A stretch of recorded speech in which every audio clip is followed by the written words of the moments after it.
Hello hello hello, কি অবস্থা পোলাপান? মিরাজ লেগেছে, হায় দাদা, হ্যালো, কি অবস্থা? আচ্ছা, আমার কথা শুনতে পাচ্ছেন কিনা এবং আমাকে দেখতে পাচ্ছেন কিনা, এই দুইটা জিনিস একটু আমাকে কষ্ট করে কমেন্টে জানা দিতে হবে, তারপরে আমাদের আজকে ক্লাস শুরু হয়ে যাবে। মিরাজ বলেছে, কেমন আছেন? এই তো আমি অনেক ভালো আছি, তোমার কি অবস্থা? পূজা লিখেছে, দাদা নমস্কার নমস্কার, কি অবস্থা? জহিরুল লিখেছে, আসসালামু আলাইকুম বস। ওয়ালাইকুম আসসালাম। আচ্ছা, রেজাউল হাসান লিখেছে, হ্যালো হ্যালো, কি খবর? চলেন, বাকিরা কি, সবাই কি শুনতে পাচ্ছেন কিনা, সবাই কি দেখতে পাচ্ছেন কিনা, এই দুইটা জিনিস একটু জানা দিতে হবে। মিরাজ লিখেছে, জি দাদা দেখা যাচ্ছে, ওকে গ্রেট। পূজা লিখেছে, অল ক্লিয়ার দাদা, জোস। আচ্ছা, ওকে। অভিষেক বলছে, ওপি লাগতেছে, তাই নাকি? আচ্ছা, ওর ভিতরে লাগছে, হ্যালো ভাইয়া, হ্যাঁ ভাইয়া দেখা যাচ্ছে, ওকে ওকে, থ্যাংক ইউ থ্যাংক ইউ। আচ্ছা, বেশ কয়েকজন আছে, আরে ভাই আজকে জোস লাগতেছে, আরে তাই নাকি? Thank you thank you thank you. আচ্ছা, ওকে ওকে। অনেকেই চলে আসছেন। সো আজকে হলো আমাদের লেকচার নাম্বার 4। লেকচার 3 পর্যন্ত হোপফুলি আপনারা দেখে আসছেন, দেখে আসলে লেকচার 4 বসতে খুব একটা প্যারা হবে না, আই গেস। আচ্ছা, জি ভাইয়া সব শোনা যাচ্ছে, দেখা যাচ্ছে। ভাইয়া কেমন আছেন? জোস লাগতেছে আজকে, থ্যাংক ইউ। আরে ভাই রে ভাই, স্পেশাল কিছু হয়েছে নাকি বাসায়? না, বাসায় একটা প্রোগ্রাম ছিল, এই আর কিছু না। সো আমি ওইখান থেকে সরাসরি ক্লাস নিতে আসলাম, এর জন্য আর চেঞ্জ করা হয় নাই। হ্যাঁ ভাইয়া শুনতে পাচ্ছি, সব ক্লিয়ার, থ্যাংক ইউ। সুন্দর লাগছে পাঞ্জাবিতে তোমাকে, থ্যাংক ইউ থ্যাংক ইউ। আচ্ছা, তাহলে আমি ঘুরাই দিচ্ছি ক্যামেরা এবং ক্লাস শুরু করা যাক। ওকে, আচ্ছা চলো, চলেন চলেন চলেন, আমাদের ফাটা বোর্ড এবং আমার ফাটা কপাল নিয়ে আবার শুরু করে দেয় আমাদের আগুন কোর্স 3 এর ক্লাস, ঠিক আছে? সো আজকে আমাদের লেকচার নাম্বার 4। আগের দিন আমরা প্রথম ক্রম বিক্রিয়া পর্যন্ত খুব ডিটেলসে শিখেছিলাম, আমার যতদূর মনে পড়ে আপনাদের প্রথম ক্রম বিক্রিয়া শেখানো হয়েছিল। সো প্রথম ক্রম বিক্রিয়ার দুইটা ফর্মুলা মনে আছে কিনা বলেন? প্রথম ক্রম বিক্রিয়ার ফর্মুলা মনে আছে? A is equals to a naught e to the power minus কি ছিল? e to the power minus kt, মনে আছে? আরেকটা formula ln a is equals to ln a naught minus kt, কি ছিল? প্রথম ক্রম বিক্রিয়ার ফর্মুলা, মনে আছে? এই দুটো কিসের ফর্মুলা ছিল ভাইয়া? প্রথম ক্রম বিক্রিয়ার ফর্মুলা। মনে আছে নাকি ভুলে গেছেন? সবার মনে আছে? সবার মনে আছে? কোনো সমস্যা নাই? আচ্ছা, খুবই ভালো, চলেন তাহলে শুরু করা যাক। ম্যাথ দিয়ে শুরু করি, ঠিক আছে? আপনাকে বলেছে একটি প্রথম ক্রম বিক্রিয়ার, একটি প্রথম ক্রম বিক্রিয়ার 20% কমপ্লিট করতে 4 মিনিট সময় লাগে। 4 মিনিট সময় লাগে। কি বলেছে? একটি প্রথম ক্রম বিক্রিয়ার 20% কমপ্লিট করতে 4 মিনিট সময় লাগে। প্রশ্ন করেছে 60% কমপ্লিট করতে কত সময় লাগবে? 60% কমপ্লিট করতে কত সময় লাগবে? কমপ্লিট করতে কত সময় লাগবে? চলেন দেখেন দেখেন দেখেন কোয়েশ্চেন দেখেন। একটি প্রথম ক্রম বিক্রিয়ার 20% কমপ্লিট করতে 4 মিনিট সময় লাগে, 60% কমপ্লিট করতে কত সময় লাগবে? আপনার কাছে ফর্মুলা কিন্তু দেওয়াই আছে, ফর্মুলা কিন্তু একদম দেওয়া আছে। খেয়াল করেন আপনার কাছে কি কি গিভেন আছে। আপনাকে বলছে একটা প্রথম ক্রম বিক্রিয়ার 20% কমপ্লিট হয়েছে। ভাইয়া এই যে এ যেটা ছিল, এটা কি শেষ হয়ে যাওয়া ঘনমাত্রা নাকি অবশিষ্ট ঘনমাত্রা? অবশিষ্ট। তার মানে যখনই বলছে 20% কমপ্লিট হয়েছে, তার মানে 80% এখনো অবশিষ্ট আছে। আবার যখন বলবে 60% কমপ্লিট করতে কত সময় লাগবে, তার মানে জানতে চাচ্ছে 40% অবশিষ্ট থাকতে কত সময় লাগবে, ঠিক আছে? সো প্রথম কেসটায় আমরা আদি ঘনমাত্রাকে এ নটই ধরলাম। বলেন তো শেষ ঘনমাত্রা কত হবে? 20% কমপ্লিট হয়েছে, কত পার্সেন্ট বাদ আছে? 80% বাদ আছে। কার 80%? ইনিশিয়াল অ্যামাউন্টের 80%, মানে 0.8 এ নট, মানে 0.8 এ নট। তাহলে আমরা এ নটের মান জানি, আর এর মান তো 0.8 এ নট পেয়ে গেলাম। সময় লাগছে কতক্ষণ? 4 মিনিট, মানে 4 × 60 মানে 240 সেকেন্ড। কত? 240 সেকেন্ড। এখন চলেন এই ফর্মুলাটা অ্যাপ্লাই করেন। কেন? কারণ আমরা এখান থেকে বেসিক্যালি কে এর মানটা বের করতে চাচ্ছি। কার মান? কে এর মান। ওই ফর্মুলা অ্যাপ্লাই করলে কি সমস্যা? কে এক্সপোনেনশিয়ালের পাওয়ার হিসাবে আছে, সো এখান থেকে বের করে আনার একটু ঝামেলা। সো এখান এটা অ্যাপ্লাই করেন, ln a is equals to ln a naught minus k t. খুবই ভালো, একটু এটাকে এই পাশে এনে ওটাকে ওই পাশে নিয়ে যান। K t is equals to ln a naught minus ln a। বলেন ln যদি মাইনাস আকারে থাকে ভিতরে আনলে কি হয়? ভাগ হয়ে যায়, মানে a naught বাই a। তার মানে k is equals to 1/t ln a naught by a। এই ফর্মুলাটা মনে লেখা হয়েছিল, রাইট? আচ্ছা, না লেখা হলে সমস্যা নেই। বলেন টির মান কত? টির মান কত? 240, রাইট? 240 বলেন এ নট তো এ নটই, নিচে আসতেছে আমার 0.8 এ নট, এর মান 0.8 এ নট, তার মানে 1/240 ইন্টু ln 1/0.8 মানে হলো 10/8, রাইট? 1/240 10/8, 10/8 মানে কত রে ভাই? ক্যালকুলেশনে বড়ই কাঁচা ভাইয়া, বড়ই কাঁচা। 16 4 5 8 40, 1.25 মেবি শোন না, মেবি 1.25, চল। সো 1/240 ln 1.25, এটা কিসের মান বের হইলো? কে এর মান বের হইলো। কিসের মান বের হইলো? কে এর মান। সো সেকেন্ড কেসে জাস্ট এই কে এর মানটা বসাই দাও, তোমার ম্যাথ শেষ। চলো কিভাবে ভাইয়া, এ পর্যন্ত তুলেছি। বলেন আপনি কি বলেছে 60% কমপ্লিট করতে কত সময় লাগবে? শুরুতে কত ছিল? এ নট ছিল। যখন 60% কমপ্লিট হয়ে যাবে অবশিষ্ট থাকবে কয় পার্সেন্ট? 40%, মানে 0.4 এ নট, 0.4 এ নট। আপনাকে বলছে টাইম কত, কি বলছে কত সময় লাগবে। আচ্ছা দেখেন তো ফর্মুলা এটাই না, ফর্মুলা এটাই না, ফর্মুলা কি? k is equals to 1/t ln a not by A. একটা কাজ করেন, টি কে এখানে নিয়ে আসেন, কে কে এখানে নিয়ে যান, তাহলে T is equals to 1/k ln a not by A. T is equals to 1/k ln a not by A. বলেন কে এর মান পাইছেন তো? কে এর মান কি পাইছেন নাকি পান নাই? একটু আগেই তো কে এর মান পাইলেন, রাইট? এই মানটাকে বসাই দেন, কে এর এই মানটাকে বসাই দেন। 1/240 কত ভাইয়া? কত ভাইয়া? উপরে আছে ln a নট বাই এ, নিচে কত? 1/240 ln 1.25। তাহলে 240কে উপরে নিয়ে যান, আমি এই পাশে এনে লিখতেছি t ইজ ইকুয়ালস টু 240 উপরে আসতেছে, উপরে হয়ে যাচ্ছে ln a নট, তো a নটই, এর মান এখন কত? 0.4 a naught, right? Divided by ln 1.25, তাহলে 240 ইন্টু ln 1/0.4 মানে 10/4 মানে 2.5, রাইট? তাহলে 2.5 ডিভাইডেড বাই ln 1.25, যা আসবে তাই, যাহা আসবে তাহাই হবে আমাদের অ্যান্সার। বুঝতে পেরেছেন? সো এখান থেকে আপনার টির মান বের হয়ে যাবে। সো ম্যাথ এভাবে দেওয়া থাকলে প্রথমে কে এর মান বের করে নেবেন, দেন পরের সমীকরণে কে এর মান বসাই দিবেন, আপনার টি এর মান বের হয়ে যাবে। একদম ইজি ম্যাথ ভাইয়া, একদম ইজি। এগুলো তোমাদের জন্য পানি, আমি জানি। সো তোমাদের জন্য এগুলো না পারা কোনো কারণই নাই। হোপফুলি সবাই বুঝতে পেরেছো। যদি সবাই বুঝে থাকো তাহলে চলো আমরা চট করে পরের ম্যাথে চলে যাই, চট করে পরের ম্যাথে চলে যাই। ঠিক আছে, বুঝেছি? ওকে, খুবই ভালো। চলেন, দিলাম, মুছে দিলাম, মুছে। ভাইয়া মুছে দিন না, ভাইয়া মুছেন না, একটু তুলি। হ্যাঁ তুলো, কোনো সমস্যা নেই, পরে পজ করে তুললো, সমস্যা নেই, বাট আপাতত বুঝতে থাকো। যদি তুলতে পারো সাথে সাথে খুবই ভালো, বাট যদি তোমার টায়ার্ড লাগে দেন তুমি পরে যখন সময় পাও তখন ভিডিওটা আরেকবার দেখে তুলে নিবা, ওকে? কারণ দিন শেষে আপনার এগুলো শিখতেই হবে, দিন শেষে এগুলো আপনার শিখতেই হবে, সেটা আজকে শিখেন, কালকে শিখেন, যেদিনই শিখেন, ওকে? আচ্ছা, খুবই ভালো। চলেন পরের ম্যাথে চলে যাই, পরের ম্যাথে চলে যাই। আচ্ছা, আপনাকে এরকম কিছু একটা বলেছে, একটি প্রথম ক্রম বিক্রিয়ায়, একটি প্রথম ক্রম বিক্রিয়ায়, প্রথম ক্রম বিক্রিয়ায় বিক্রিয়কের ঘনমাত্রা, বিক্রিয়কের ঘনমাত্রা, ঘনমাত্রা 50 না, ধরো তোমার বলছে 2 মিনিট পর, 2 মিনিট পর 1 মোলার থেকে 0.005 মোলার হয়। কি বলছে? একটি প্রথম ক্রম বিক্রিয়ায় বিক্রিয়কের ঘনমাত্রা 2 মিনিট পর 1 মোলার থেকে 0.005 মোলার হয়। প্রশ্ন করেছে যখন বিক্রিয়কের ঘনমাত্রা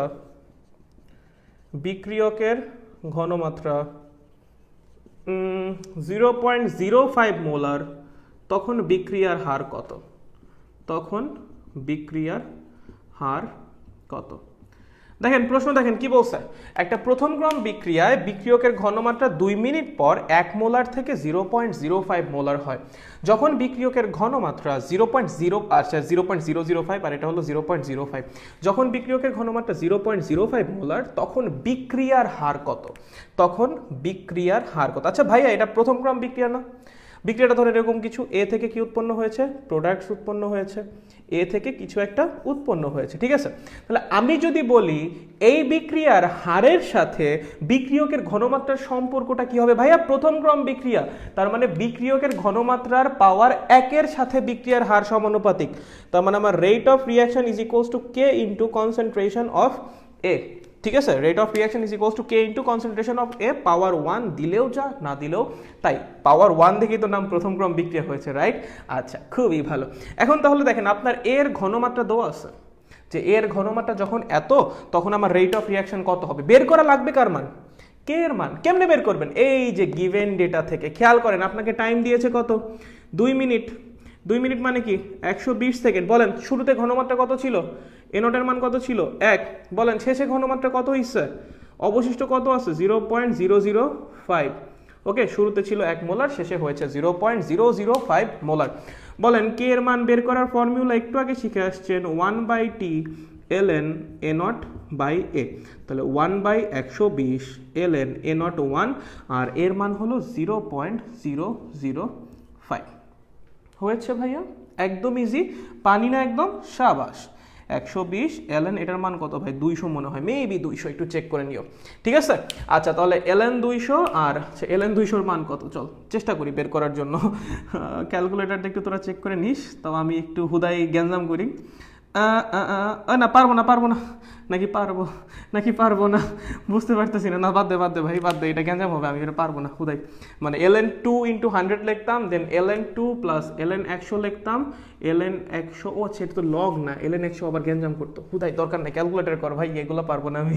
ঠিক আছে, সো দেখো এখান থেকে কিসের মান বের হয়ে যাবে? বেসিক্যালি আমাদের কে এর মান বের হয়ে যাবে, দেন কে এর মান এখান থেকে এনে বসাই দিবেন, যা আসবে তাই, ইন্টু এর কনসেন্ট্রেশন কত দেওয়া আছে? 0.05। এই অবস্থায় আপনাকে বলেছে রেট অফ রিয়াকশন বের করতে, মান বসাই দিলে রেট অফ রিয়াকশন বের হয়ে যাবে। সো বেসিক্যালি বিক্রিয়ার হার আসলে কঠিন কিছু না, আমরা খালি একটু বিক্রিয়ার ক্রম আসলে কঠিন কিছু না, আমরা আসলে একটু ভয় পাই কারণ জিনিসগুলো ডিটেলসে পড়ানো হয় না। পড়ানো হলে আর আপনারা যদি একবার বুঝে যান, সেটা আপনার জন্য একদম পানি। বুঝতে পারতেছেন সবাই? বলেন এই দুইটা ম্যাথ নিয়ে কারো কোনো সমস্যা আছে কিনা? এই দুইটা ম্যাথ নিয়ে কারো কোনো সমস্যা আছে কিনা? আচ্ছা ভাইয়া, ক্যামেরাটা একটু আগায় দিলে ভালো করে দেখা যাচ্ছে না, ছোট লেখা। এই আর কারো সমস্যা হচ্ছে নাকি লেখা দেখতে ভাইয়া? লেখা দেখতে আর কারো সমস্যা হচ্ছে নাকি? সবাই দেখতে পাচ্ছ বলো তো? লেখা দেখতে সমস্যা হচ্ছে? কারো লেখা দেখতে সমস্যা হচ্ছে নাকি ঠিকঠাক? এই পোলাপান, কারো লেখা দেখতে সমস্যা হচ্ছে? আচ্ছা, অর্পিতা সেন বলছে নো প্রবলেম ভাই, না প্রবলেম নেই। আচ্ছা ভাইয়া, বোঝা যাচ্ছে, ওকে গ্রেট। বাকিদের কি অবস্থা? বাকিরা বুঝতে পারতেছো? আচ্ছা, পূজা বলছে বুঝছি দাদা, okay great, very good. Arpita, হ্যাঁ লেখা ছোট লাগছে। আচ্ছা, আরো আগে দিব? চলো আরো আগে দিই, এখন ঠিক আছে? আগে দিলাম তো, আর কত আগাবো? আচ্ছা, পূজা সাহেব বলছে প্রবলেম নাই। আচ্ছা গুড। সোহান বলছে না ভাইয়া, ওকে গ্রেট। আচ্ছা, তাহলে আমি ধরে নিলাম আপনারা সবাই ঠিকঠাক বুঝতে পারতেছেন। না ভাই দেখতে পারছি, আচ্ছা দিচ্ছি, ঠিক আছে, ওকে। চলেন, তাহলে প্রথম ক্রম বিক্রিয়ার যাবতীয় যত গ্রাফ ছিল সেগুলো তো আগের দিনই শেষ করে ফেলেছি, থিওরি আগের দিনই শেষ করে ফেলেছি। হোপফুলি ম্যাথ নিয়েও আপনারা প্যারা খাবেন না, খুবই ইজি। আপনার যদি ফর্মুলা ক্লিয়ার থাকে কেমনে করে ইন্টিগ্রেটেড ল যেটা আমরা বানাই, ওই যে তোমার যে লটা অ্যাপ্লাই করা হয়েছে, এগুলো যদি তোমরা ঠিকঠাক বের করতে পারো, দেন ম্যাথ পারা কোনো ব্যাপারই না। ফর্মুলা মনে রাখাটা একটু কঠিন, যদি মনে না থাকে দেন সহজ কথা ভাই, এই যে এখান থেকে তোমরা কি লিখবা? -dA/dt, তাই তো? -dA/dt লেখার পর খালি ইন্টিগ্রেশন করে দিবা, তারপরে তোমার এই ফর্মুলা অটোমেটিক্যালি চলে আসবে। ঠিক আছে, হয়েছে প্রথম ক্রম বিক্রিয়া, ভেরি গুড। চলেন দ্বিতীয় ক্রম বিক্রিয়া। এই বিক্রিয়ার ক্রমই পড়াইতেছি 3 দিন ধরে ভাই, রে আমি চিন্তাও করি না বিক্রিয়ার ক্রমে এত সময় লাগে, ডিটেলস পড়াতে গেলে একটু সময় লেগে যায়। সো তোর একটু পেইন খাইস না, হ্যাঁ, মানে মনে করিস না যে ভাইয়া মনে হয় লেট লতিফ অনেক স্লোলি আগা, এরকম মনে করিস না। ডিটেলসে পড়াতে গেলে একটু সময় লাগে রে ভাই, সো কষ্ট পাইস না, একটু ধৈর্য ধরে পড়, হোপফুলি ভালো কিছু শিখবি। ঠিক আছে, চলেন দ্বিতীয় ক্রম বিক্রিয়া। কি ক্রম বিক্রিয়া ভাইয়া? দ্বিতীয় ক্রম বিক্রিয়া। কি বিক্রিয়া? দ্বিতীয় ক্রম বিক্রিয়া বা সেকেন্ড অর্ডার রিঅ্যাকশন। ভাই দ্বিতীয় ক্রম বিক্রিয়া কি হবে বলেন? ধরেন একটা বিক্রিয়া হচ্ছে, এ থেকে কি উৎপন্ন হচ্ছে? প্রোডাক্ট উৎপন্ন হচ্ছে। এ থেকে কি হচ্ছে? প্রোডাক্ট উৎপন্ন হচ্ছে। যদি এটা একটা দ্বিতীয় ক্রম বিক্রিয়া হয়, তার মানে এই বিক্রিয়ার যে রেট অফ রিঅ্যাকশন ROR, সেটা হবে বিক্রিয়কের ঘনমাত্রার পাওয়ার 2 এর সাথে সমানুপাতিক। মনে আছে কি বললাম? যদি এটা একটা দ্বিতীয় ক্রম বিক্রিয়া হয়, তাহলে এই বিক্রিয়ার রেট অফ রিঅ্যাকশন বা বিক্রিয়ার হার হবে এই বিক্রিয়ার বিক্রিয়কের ঘনমাত্রার পাওয়ার 2 এর সাথে সমানুপাতিক। জানি তো এগুলা, খুবই ভালো। চলেন তাহলে কি লেখা যায়? Rate of reaction is equals two, বলেন সমানুপাতিক সাইনের পরিবর্তে যদি ইকুয়াল আনে একটা কনস্ট্যান্ট আসে, সেই কনস্ট্যান্টের নাম কি বলেন? কি বলে এটাকে? রেট কনস্ট্যান্ট বা হার ধ্রুবক। মনে আছে? রেট কনস্ট্যান্ট বা হার ধ্রুবক। সো এটা আমাদের প্রথম ফর্মুলা। দ্বিতীয় ক্রম বিক্রিয়ার জন্য, এটা আপনারা সবাই পারেন। এখন আমরা কি করব, যে ইন্টিগ্রেটেড যে ফর্মুলাটা সেটা আনবো। ওকে, তাহলে rate of reaction is equals to K into a square. বলেন এই রেট অফ রিয়াকশনকে কিভাবে লেখা যায়? Minus DA by d t. ভাই আজকে যদি এসে বলিস যে ভাই এটা পারি না, একদম বকা দিব। এতদিনে এগুলো খুব ভালো মতো শিখে ফেলা উচিত। ওকে, চলেন এগুলাকে এক সাইডে আনেন, ডিটিটাকে ওই পাশে দিয়ে দেন। তাহলে minus DA by A square K DT, minus DA by A square K DT. Okay, চলেন মাইনাসটাকে ওই পাশে দিয়ে দেন, DA by A square is equals to minus K DT. চলেন ইন্টিগ্রেশন করা যাক, কত থেকে কত? এ নট থেকে এ, মনে আছে তো সিস্টেম? খুবই ভালো। মাইনাস কে ডিটি, 0 থেকে টি, মানে যখন টাইম যখন 0 ছিল তখন এ এর ঘনমাত্রা ছিল এ নট, যখন টাইম টি হয়েছে তখন অবশিষ্ট এর ঘনমাত্রা আছে এ। দ্যাট মিনস শুরুতে আমার ঘনমাত্রা অনেক বেশি ছিল, সেটা কমে কমে, কারণ বিক্রিয়া করলে বিক্রিয়কের ঘনমাত্রা কমবে, রাইট? সেটা কমে কমে এ হয়েছে। খুবই ভালো। বলো 1/a স্কোয়ারের ইন্টিগ্রেশন কি হবে? মাইনাস 1/a কি হবে? Minus 1/a, lower limit A not, upper limit A, is equals two ওই পাশে ইন্টিগ্রেশন করলে কি হবে? মাইনাস কে টি। খুবই ভালো। চলেন মান বসাই দেন। মান বসানোর আগে মাইনাস মাইনাস বাদ দিয়ে দেন। তাহলে 1/a, এ নট থেকে এ, সিম্পলি কে টি, মাইনাস মাইনাস বাদ দিয়েছি দুই পাশ থেকে। তাহলে বসান আপার limit 1/a minus 1/a not is equals to K T. That means T is equals to 1/k 1/a minus 1/a not. So এই হলো আমাদের ইন্টিগ্রেটেড ফর্মুলা। কার জন্য ভাইয়া? কার জন্য? দ্বিতীয় ক্রম বিক্রিয়ার জন্য। কার জন্য? সেকেন্ড অর্ডার রিয়াকশন বা দ্বিতীয় ক্রম বিক্রিয়ার জন্য। আমরা আগেও বলেছি ডিটেলসে আমরা দুইটা শিখবো, একটা শূন্য ক্রম বিক্রিয়া, একটা প্রথম ক্রম বিক্রিয়া। আপনার যে কোয়েশ্চেন আসবে তার 95% শূন্য ক্রম আর প্রথম ক্রম থেকে কভার হয়ে যাবে। যদি এর বাইরে দুই একটা অবজেক্টিভ আসে তখন আপনার দ্বিতীয় ক্রম লাগতে পারে, বা দুই একটা টুকটাক ম্যাথে লাগতে পারে, তার জন্য জাস্ট শিখায় রাখা হচ্ছে, আর কিছু না। বাট মোটামুটি 95% কোয়েশ্চেন আপনার শূন্য ক্রম আর প্রথম ক্রম থেকে চলে আসবে, যদি বিক্রিয়ার ক্রম থেকে কোয়েশ্চেন আসে, সেটা অ্যাডমিশন হোক, সেটা এইচএসসি হোক। ঠিক আছে, খুবই ভালো। সো এই হলো আমাদের integrated law of second order reaction, মানে ইন্টিগ্রেশন করে যে লটা পাওয়া যায়। সো আপনার এর মান, এ নটের মান দেওয়া থাকবে, কে এর মান দেওয়া থাকবে, বা টির মান দেওয়া থাকবে, কিছু একটা বের করতে বলবে, এই সমীকরণে বসাই দিয়ে করে ফেলবেন, শেষ। বলেন পারবেন নাকি পারবেন না? দ্বিতীয় ক্রম বিক্রিয়া একদম সোজা না ভাইয়া? একদম সোজা না? পানি না তোমাদের জন্য? গ্রেট, খুবই ভালো, খুবই ভালো। চলো তৃতীয় ক্রম বিক্রিয়া। তৃতীয় ক্রম বিক্রিয়া, দেখো এখান থেকে আলাদা করে শেখানোর মতো কিছু নাই অ্যাকচুয়ালি, জিনিসগুলো একদম আগের মতোই, জাস্ট এই জিনিসটাকে মনে রাখা। যদি মনে না থাকে দেন এই যে এইভাবে আগায়া এই ফর্মুলাটাকে বের করা। ঠিক আছে, অন্তত প্রসেসটা মনে রাখো। দেখো প্রত্যেকটা ক্রমের বিক্রিয়ার জন্য কিন্তু একই প্রসেসেই আগাচ্ছি, নতুন কোনো প্রসেস কিন্তু মানে করা হচ্ছে না, সব কিন্তু সেম প্রসেস আগানো হচ্ছে। ঠিক আছে, সো মনে হয় না প্যারা হওয়া উচিত। আচ্ছা, তাও যদি প্যারা হয় লাস্টে একটা জেনারেল ফর্মুলা দিয়ে দিব, ওই একটা ফর্মুলা দিয়েই সব কিছু কভার হয়ে যাবে। আচ্ছা, মাত্র যে ফর্মুলাটা বেরোচ্ছে সেটা হলো T is equals to 1/k 1/a minus 1/a not. ঠিক আছে, এটা কার জন্য? তৃতীয় ক্রমের জন্য। চলেন তৃতীয় ক্রম বিক্রিয়া। কি ক্রম বিক্রিয়া? তৃতীয় ক্রম বিক্রিয়া। বলেন তৃতীয় ক্রম বিক্রিয়া, ধরেন এ থেকে আপনার কি হয়েছে? উৎপাদ উৎপন্ন হয়েছে, এ থেকে প্রোডাক্টস, এ থেকে প্রোডাক্টস। ঠিক আছে, এখন এ থেকে যদি উৎপাদ উৎপন্ন হয় তাহলে বলেন এই যে বিক্রিয়ার হারটা, যেহেতু একটা তৃতীয় ক্রম বিক্রিয়া, কি হবে? কার সমানুপাতিক হবে? বিক্রিয়কের ঘনমাত্রার পাওয়ার 3-এর সাথে সমানুপাতিক। বিক্রিয়ার যে হারটা হবে সেটা হবে বিক্রিয়কের ঘনমাত্রার পাওয়ার 3-এর সাথে সমানুপাতিক। তাহলে আমার যে রেট অফ রিয়াকশন আমি যদি ইকুয়াল লিখি তাহলে K into A to the power 3।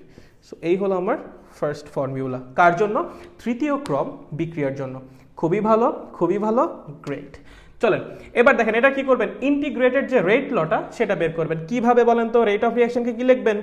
Minus DA by dt is equals to K into A cube. ঠিক আছে, চলেন minus dA divided by A cube k dt, মাইনাসটা ওই পাশে দিয়ে দেন। DA by A cube is equals to minus K DT. চলেন দুই পাশে ইন্টিগ্রেশন সাইন নিয়ে আসেন। DA by A cube is equals to minus K DT.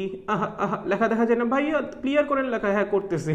বলেন ইন্টিগ্রেশন কত থেকে কত? এ নট থেকে এ, 0 থেকে টি। লিমিট টিমিট বুঝে গেছেন না ভাই? না বুঝলে আগের ভিডিওটি একটু দেখেন, ওখানে খুব ডিটেলসে পড়ানো হয়েছে, রাইট? আচ্ছা চলেন এখন যদি এটার ইন্টিগ্রেশন করি কি হবে বলেন তো? -2 divided by A square, if I am not wrong, A not থেকে এ is equals to minus kt, minus kt integration করলে টি হয়ে যাবে। মাইনাস মাইনাস বাদ দিয়ে দেন, কি থাকে ভাইয়া 2 divided by A square a not থেকে এ ইজ ইকুয়ালস টু কেটি। চলেন লিমিট বসান, 2 by A square minus 2 by a naught square k t. ঠিক আছে হচ্ছে, চলেন দেখেন টির মান কত আছে, দেখেন 2টাকে কমন নেন, নিচে আসে কে, তাহলে আমার হয়ে যাচ্ছে 1 by A square minus 1 by a naught square. বলেন বুঝতে পারি নাকি পারি না, বলেন বুঝতে না পারি নাকি পারি না, বলেন তো। একদম ইজি না, জাস্ট ইন্টিগ্রেশন করবেন আর ফর্মুলা বের হয়ে যাবে ভাইয়া।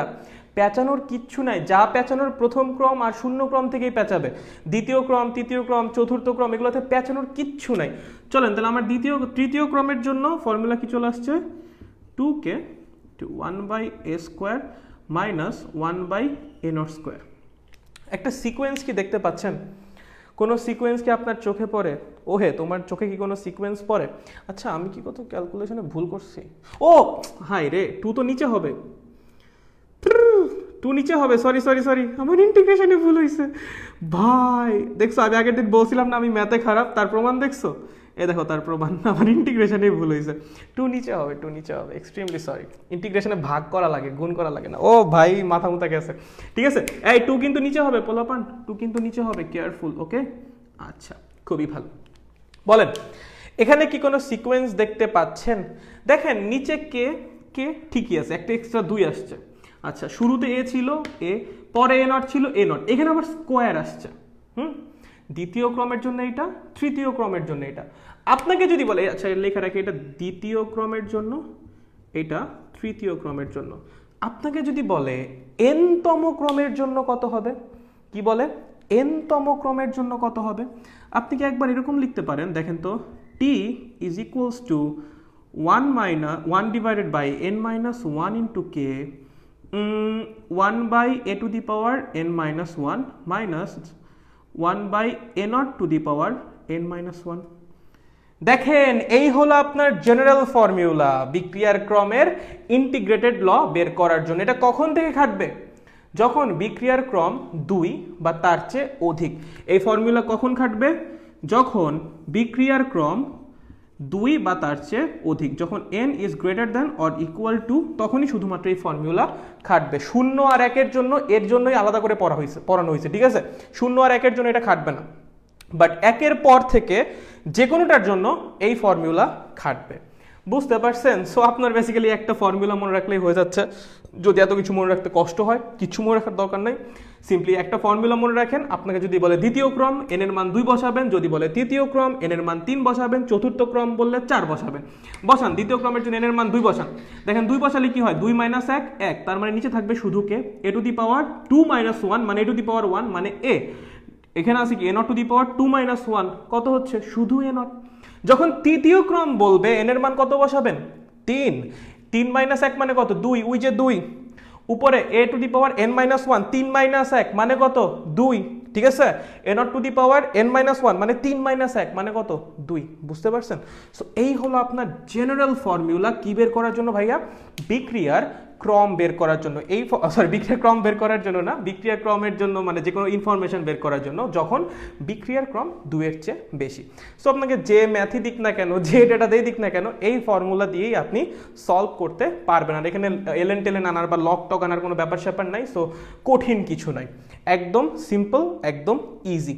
বলেন পারবেন নাকি পারবেন না, পারবেন নাকি পারবেন না, বলেন একদম ইজি, পারবেন নাকি পারবেন না বলেন খালি। দ্বিতীয় ক্রম, তৃতীয় ক্রম, চতুর্থ, পঞ্চম, ষষ্ঠ, 100 যা খুশি তাই আসুক, করে দিয়ে আসতে পারবেন না ভাই? 100 যদি আসে করে দিয়ে আসতে পারবেন না, বলেন তো পারবেন নাকি পারবেন না? জাস্ট কনফিডেন্সটা দেখতে চাই আপনাদের মধ্যে। বলেন এই ফর্মুলা দিয়ে করে দিয়ে আসতে পারবেন নাকি পারবেন না, আমাকে একটু জানান দ্রুত দ্রুত। সামিউল বাশির বলছে কোপ ভাইয়া, আরে শাবাশ। মিরাজ বলছে পারবো, ভেরি গুড। আচ্ছা সোহান বলছে জি ভাইয়া পারবো, ওকে গ্রেট।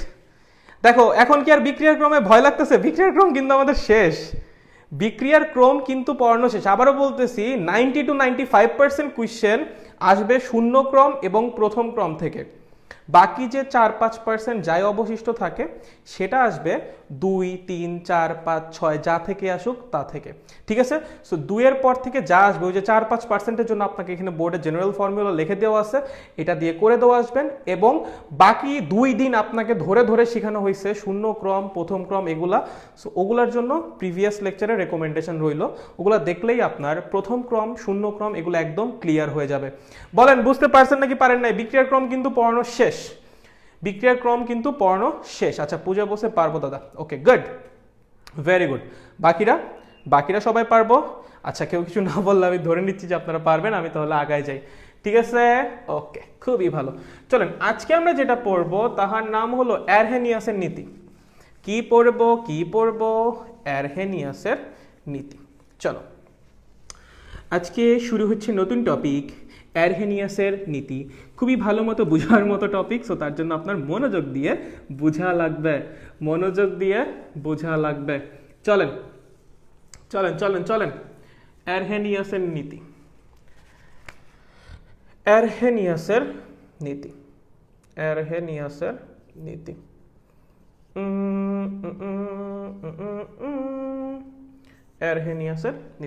শুনুন, অ্যারহেনিয়াসের নীতিটা কি? অ্যারহেনিয়াসের নীতি একটা হলো মানে একটা সম্পর্ক, কিসের সাথে কার, যে তাপমাত্রা চেঞ্জ করলে কিভাবে বিক্রিয়ার হার চেঞ্জ হয় সেইটা। কি বললাম?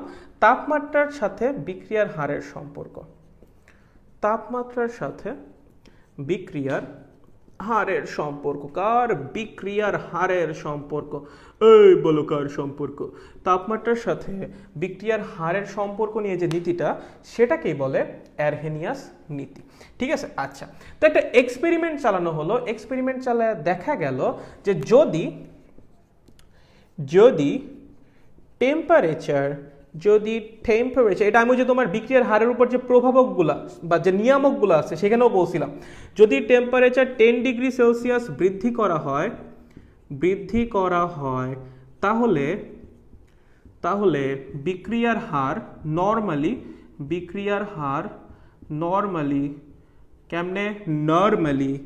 2 থেকে 3 গুণ হয়। বুঝো, যদি টেম্পারেচার 10 ডিগ্রি সেলসিয়াস বৃদ্ধি করা হয় তাহলে বিক্রিয়ার হার নরমালি 2 থেকে 3 গুণ হয়। তার মানে কি, তুমি তাপমাত্রা বাড়াইলেও বিক্রিয়ার হার বৃদ্ধি পাচ্ছে।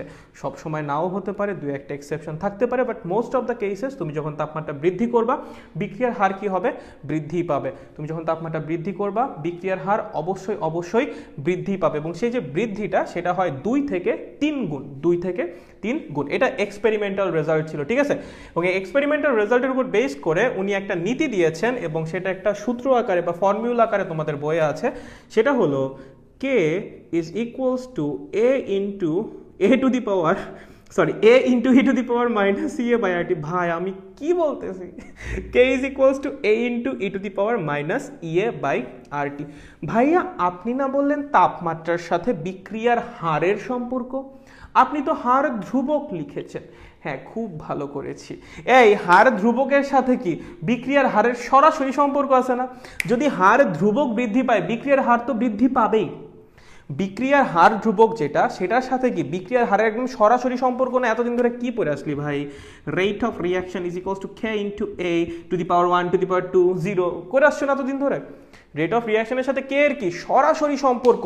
তুমি যদি কে এর মান বাড়াও রেট অফ রিয়াকশন বাড়বে, কে এর মান কমাও রেট অফ রিয়াকশন কমবে, সিম্পল, ঠিক আছে। সো কে এর মান চেঞ্জ হওয়া মানে রেট অফ রিয়াকশনও চেঞ্জ হওয়া। সো এখানে যে রিলেশনটা সেটা বেসিক্যালি এই যে টেম্পারেচার টি তার সাথে আমার যে বিক্রিয়ার হার ধ্রুবক সেটার বুঝলাম, বাট বিক্রিয়ার হার ধ্রুবক আবার সরাসরি বিক্রিয়ার হারের সাথে সম্পর্কিত। সো বলা যায় এখানে যে রিলেশনটা দ্বারা করানো হয়েছে সেটা টেম্পারেচারের সাথে বিক্রিয়ার হারের সম্পর্ক। টেম্পারেচারের সাথে বিক্রিয়ার হারের সম্পর্ক, নর্মালি টেম্পারেচার বাড়ানো হলে বিক্রিয়ার হার বৃদ্ধি পায়, টেম্পারেচার কমানো হলে বিক্রিয়ার হার হ্রাস পায়। এখন ভাইয়া এখানে অনেকগুলো নতুন নতুন শব্দ দেখতেছি, ভাইয়া প্রত্যেকটি একটু বুঝান। হ্যাঁ, প্রত্যেকটা তোমাকে ধরে ধরে বোঝানো হবে, কোনো সমস্যা নেই। চলো দেখি একটা একটা করে বুঝি। ভাইয়া কে কি? ভাই এখন যদি কেউ কইছস কে কি পারস না, আমি না ধরে একটা একদম নাক ধরে খুঁজা মারবো। কে কি? বিক্রিয়ার হার ধ্রুবক বা রেট কনস্ট্যান্ট। বিক্রিয়ার হার ধ্রুবক বা রেট কনস্ট্যান্ট। চলেন, এ কি জিনিস ভাইয়া? এ কি? এ এ এ এটা কি? এটা কি? এটা হলো অ্যারহেনিয়াস ধ্রুবক বা অ্যারহেনিয়াস কনস্ট্যান্ট। অ্যারহেনিয়াস ধ্রুবক, কি নাম? অ্যারহেনিয়াস ধ্রুবক বা অ্যারহেনিয়াস কনস্ট্যান্ট। এটার সুন্দর আর একটা নাম আছে, সেটা হলো প্রি এক্সপোনেনশিয়াল ফ্যাক্টর। কি নাম? Pre exponential factor. বুঝো, একটা নাম অ্যারহেনিয়াস ধ্রুবক আর একটা নাম প্রি এক্সপোনেনশিয়াল ফ্যাক্টর। দেখো এটা কি বলে? এক্সপোনেন্ট বলে না? এক্সপোনেনশিয়াল টার্ম, এটার আগে কে বসছে? এ। আগে বসলে সেটাকে কি বলে? প্রি। পরে বসলে বলে পোস্ট। তার মানে এক্সপোনেন্টের আগে বসছে, তার জন্য বলা হচ্ছে প্রি এক্সপোনেনশিয়াল। আগে বসছে কিভাবে? যোগ আকারে, বিয়োগ আকারে, না গুণ আকারে? গুণ আকারে। গুণ বুঝে বলি না, ফ্যাক্টর বের করো, 2 এর ফ্যাক্টর, 3 এর ফ্যাক্টর বের করো। সো গুণ আকারে আছে, এর জন্য আমরা কি বলেছি? Pre exponential factor. বুঝতে পেরেছো এটার নামকরণের তাৎপর্য? সো এটার একটা নাম অ্যারহেনিয়াস ধ্রুবক আর একটা নাম কি? Pre exponential factor. খুবই ভালো ভাইয়া। এই যে ই, এটা তো জানো রে ভাই, ওই যে লগের যে ই বেস যেটা, ওই ই হলো এই ই। ঠিক আছে ভাইয়া, ইয়ে কি জিনিস? ইয়ে, ইয়ে কি ভাইয়া? ইয়ে হলো সক্রিয়ণ শক্তি। এইটা বোঝা লাগবে ভালো মতো, ধৈর্য ধরো, প্রত্যেকটা ইন্ডিভিজুয়ালি বোঝানো হবে। ইয়ে কি? সক্রিয়ণ শক্তি বা অ্যাক্টিভেশন এনার্জি। আর কি ভাইয়া? মোলার গ্যাস ধ্রুবক। আর কি ভাইয়া? মোলার গ্যাস, আমার লেখা টেখা রে যা বাজে হইছে, সরি, মোলার গ্যাস ধ্রুবক। আর কি? মোলার গ্যাস ধ্রুবক, অথবা এই যেটার মান হলো 8.314।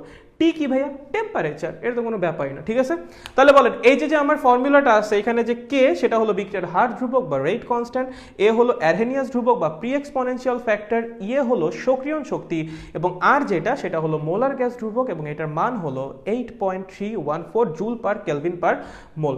ঠিক আছে, এবং টি হলো টেম্পারেচার। চলেন তাহলে একটা একটা করে বুঝি। এটা তো বুঝে নি ভাই, এটা তো পড়াইছিলাম আমি বিক্রিয়ার ক্রম পড়ানোর সময়। অ্যারহেনিয়াস ধ্রুবক থেকে আমরা বোঝা শুরু করব। মুছে দেই, মুছে দেই, মুছে দেই ভাইয়া, মুছে দিই, মুছে দিই, মুছে দিই। আবার আসবো, এই অ্যারহেনিয়াসের ফর্মুলায় আসা লাগবেই, কিন্তু তার আগে আর একটু ডিটেলসে জেনে আসি প্রত্যেকটা টার্ম। নাকি প্রত্যেকটা টার্ম না জানলে হবে? একদমই হবে না, প্রত্যেকটা টার্ম জানা লাগবে। চলেন লেখেন, বিক্রিয়া হওয়ার সংঘর্ষ তত্ত্ব। বিক্রিয়া হওয়ার সংঘর্ষ তত্ত্ব। সংঘর্ষ তত্ত্ব। চলেন দেখেন, আমি বললাম এ আর বি মিলে উৎপন্ন করতেছে সি। তার মানে এই আছে একটা এর একটা অণু, এই ধরেন বি এর একটা অণু। তারা কি করবে?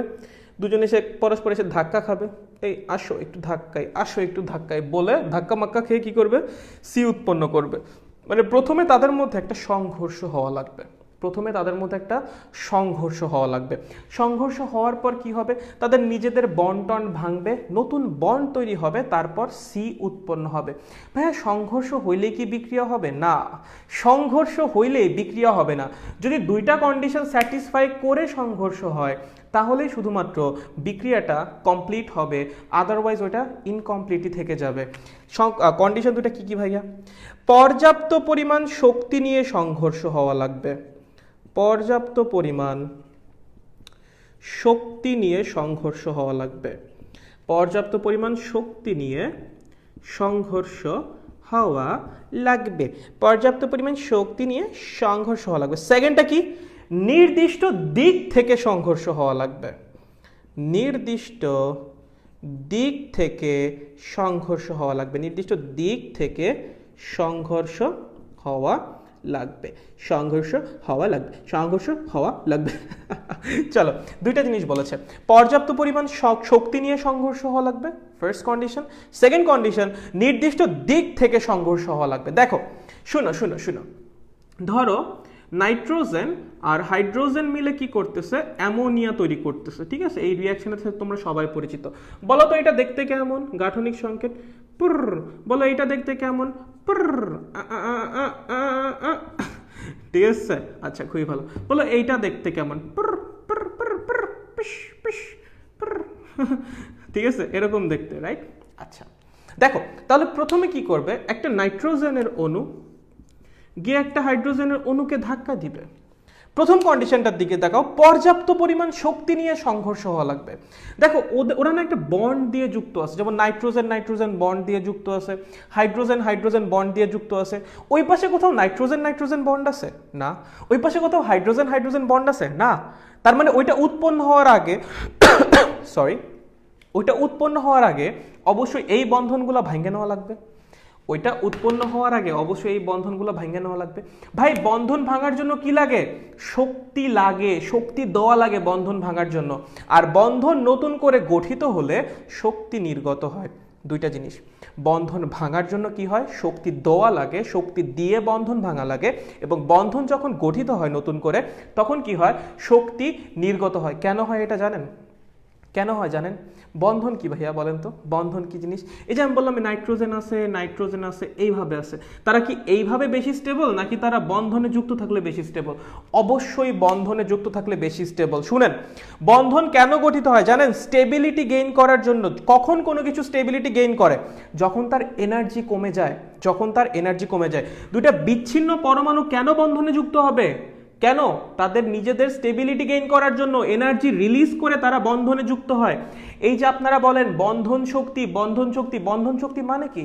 বন্ধন শক্তি মানে হলো এই বন্ধনটা গঠন করার জন্য কতখানি শক্তি তারা রিলিজ করছে, এমন না কতখানি শক্তি তারা গ্রহণ করছে, কতখানি শক্তি তারা রিলিজ করছে। ঠিক আছে? সো বন্ধন যখন গঠিত হয় তারা শক্তি নির্গত করে বন্ধনে এসে যুক্ত হয়। কেন? শক্তি নির্গত করলে তাদের নিজেদের শক্তি কমে যাবে, তখন তারা আরো বেশি স্টেবল হবে। বুঝতে পারতেছেন? এর জন্য নতুন করে বন্ধন গঠন করলে কি হয়? শক্তি নির্গত হয়, কারণ তারা শক্তি নির্গত করে নিজের আরো স্টেবল হয়। এবং আপনি যদি বন্ধন ভাঙতে চান, মানে স্টেবল অবস্থা থেকে ওদের আনস্টেবল অবস্থায় নিয়ে যেতে চান, তাহলে কি আপনার এখানে শক্তি দেওয়া লাগবে, তাই তো? এর জন্য বন্ধন ভাঙার জন্য শক্তি দেওয়া লাগে এবং বন্ধন গঠনের সময় শক্তি নির্গত হয়। বুঝতে পেরেছো? খুবই ভালো। চলো এখন দেখো, এই বন্ধনগুলোকে তাহলে তোমার ভাঙা লাগবে। ওইটা উৎপন্ন করার আগে বন্ধন ভাঙার জন্য কি লাগে? শক্তি দেওয়া লাগে। সেই শক্তিটা কই থেকে আসবে? সংঘর্ষ থেকে। তাপ শক্তি থেকে আসতে পারে, দ্যাটস আ ডিফারেন্ট কেস। আমরা প্রথমে সংঘর্ষ নিয়ে আলোচনা করতেছি, কারণ তত্ত্বটাই সংঘর্ষ তত্ত্ব। সো এই সংঘর্ষ হওয়ার ফলে যদি তারা পর্যাপ্ত পরিমাণ শক্তি পায় যা দিয়ে তাদের বন্ধন ভাঙতে পারে, তাহলে বন্ধন ভাঙবে, নতুন বন্ধন গঠনের প্রক্রিয়া চলবে। বুঝতে পারতেছো? সো পর্যাপ্ত পরিমাণ শক্তি ছাড়া সংঘর্ষ হয়েও কিন্তু লাভ নাই। বন্ধন যদি নাই ভাঙে, নতুন করে বন্ধন কিভাবে তৈরি হবে? বুঝেছো? যদি বন্ধন নাই ভাঙে, নতুন করে বন্ধন কিভাবে তৈরি হবে? সো পর্যাপ্ত পরিমাণ শক্তি নিয়ে সংঘর্ষ মাস্ট। আচ্ছা, সেকেন্ড যেটা ওরিয়েন্টেশনের ব্যাপার, যে নির্দিষ্ট দিক থেকে সংঘর্ষ হওয়া লাগবে। ধরো কথার কথা এরকম একটা বিক্রিয়া হচ্ছে, কিরকম? এরকম, খুবই সিম্পল, যে আমার অ্যামোনিয়ার সাথে এসে হাইড্রোজেন আয়ন যুক্ত হবে, যুক্ত হয়ে অ্যামোনিয়াম আয়ন তৈরি করবে। বলো তো এখানে এই যে হাইড্রোজেন আয়নটা নাইট্রোজেনের সাথে কিভাবে যুক্ত হয়? সন্নিবেশ সমযোজী বন্ধন দ্বারা, কোঅর্ডিনেট বন্ড দ্বারা। জানো তোমরা এটা হোপফুলি। এই হলো থাকে আমার অ্যামোনিয়া, তার এখানে থাকে মুক্তজোড় ইলেকট্রন। সেই মুক্তজোড় ইলেকট্রনটাকে কে নেয়? হাইড্রোজেন আয়ন রিসিভ করে অ্যামোনিয়াম আয়ন ফর্ম করে। জানি, খুবই ভালো। ভাইয়া যদি হাইড্রোজেন আয়নটা এই দিক থেকে আসে, এই দিক থেকে আসে, ভাই এই দিক থেকে যায় কি ওই মুক্তজোড় ইলেকট্রনের কাছে অ্যাক্সেস পাবে? কি ভাঙ্গা চুরে ঢুকবে নাকি ভাই? এটা তো সম্ভব না। বুঝতে পারছো? সো ও যদি ওই মুক্তজোড় ইলেকট্রনটাকে পেতে চায়, গ্রহণ করতে চায়, ওর কিন্তু এরকম কোনো দিক থেকে আসা লাগবে, এরকম কোনো দিক থেকে আসা লাগবে। এই দিক থেকে, এইখান থেকে, ওইখান থেকে, এখান থেকে আসলে কিন্তু হবে না। যত শক্তি নিয়েই যাও না কেন, লাভ নাই। তুমি যত শক্তি নিয়েই যাও, লাভ নাই, যদি তুমি নির্দিষ্ট দিক থেকে যাইতেই না পারো। যদি তুমি নির্দিষ্ট দিক থেকে যাইতেই না পারো, তুমি হাজার শক্তি নিয়ে যাও না কেন, লাভ নাই। তার মানে বিক্রিয়া হওয়ার জন্য অবশ্যই সংঘর্ষ পর্যাপ্ত পরিমাণ শক্তি নিয়ে হতে হবে, প্লাস সংঘর্ষ অবশ্যই নির্দিষ্ট দিক থেকে হতে হবে, আদারওয়াইজ কিন্তু হবে না।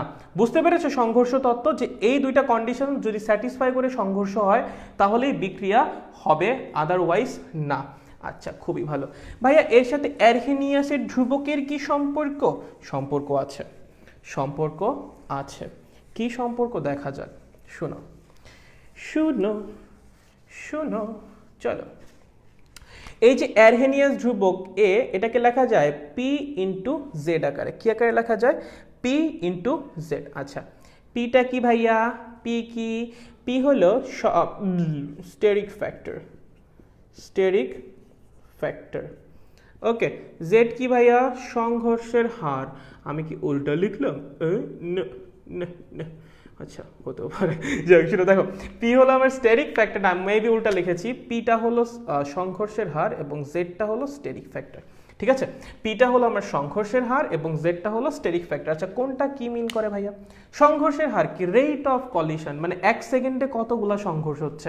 তুই আমার একটা কথা বল, এক সেকেন্ডে যত বেশি সংঘর্ষ হবে বিক্রিয়া হওয়ার পসিবিলিটি কি তত বেশি হবে না? যত বেশি দেখো, মানে বিক্রিয়াটা হচ্ছেই সংঘর্ষের মাধ্যমে, অণুগুলো সংঘর্ষ করে বিক্রিয়া ঘটাচ্ছে। সংঘর্ষ যত বেশি হবে বিক্রিয়া হওয়ার পসিবিলিটি তত বেড়ে যাবে না? বুঝতে পারতেছো? সো আমার এই পি এর মান যত বৃদ্ধি পাবে, পি এর মান যত বৃদ্ধি পাবে এর মান তত বৃদ্ধি পাবে। এর মান যত বৃদ্ধি পাবে, দেখো একটু আগে শিখে আসছো অ্যারহেনিয়াসের ফর্মুলা, এর মান যত বৃদ্ধি পাবে কে এর মান তত বৃদ্ধি পাবে, আবার কে এর মান যত বৃদ্ধি পাবে রেট অফ রিয়াকশনও তত বৃদ্ধি পাবে। বুঝতেছো একটার সাথে আরেকটা কিভাবে সম্পর্কিত? সংঘর্ষের হার যত বেশি আমার অ্যারহেনিয়াস ধ্রুবক তত বেশি, অ্যারহেনিয়াস ধ্রুবক যত বেশি আমার রেট কনস্ট্যান্ট বা বিক্রিয়ার হার ধ্রুবক তত বেশি, আমার বিক্রিয়ার হার ধ্রুবক যত বেশি আমার বিক্রিয়ার হার তত বেশি। কেন? কেন এরকম? দেখো সংঘর্ষের হার যত বেশি তত বেশি সংঘর্ষ হবে, যত বেশি সংঘর্ষ হবে বিক্রিয়া হওয়ার পসিবিলিটি তত বেড়ে যাবে, বিক্রিয়া হওয়ার পসিবিলিটি যত বাড়বে তত বেশি বেশি বিক্রিয়া হবে, এবং যত বেশি বিক্রিয়া হবে বিক্রিয়ার হার তত বেশি হবে বা রেট অফ রিয়াকশন তত বেশি হবে। বুঝতে পারতেছো? খুবই ভালো। সেকেন্ড আসো, স্টেরিক ফ্যাক্টর। স্টেরিক ফ্যাক্টর কি? স্টেরিক ফ্যাক্টর হলো তোমার ওরিয়েন্টেশনের জন্য একটা, মানে একটা কি বলবো, একটা ভ্যালু আর কি। কিরকম? দেখো ধরো তোমার একটা বিক্রিয়া হয়ে যাচ্ছে, যারা অর্গানিক কেমিস্ট্রি পড়ছো তাদের আইডিয়া আছে স্টেরিক ফ্যাক্টরের ব্যাপারে বা স্টেরিক বাধার ব্যাপারে। লাইক ধরো তোমার ধরো এটার কথা চিন্তা করো, ধরো এইটা অর্গানিক কম্পাউন্ডই লিখতেছি, চলো CH3H। ওকে, কার জন্য বিক্রিয়া করা ইজি বলো তো?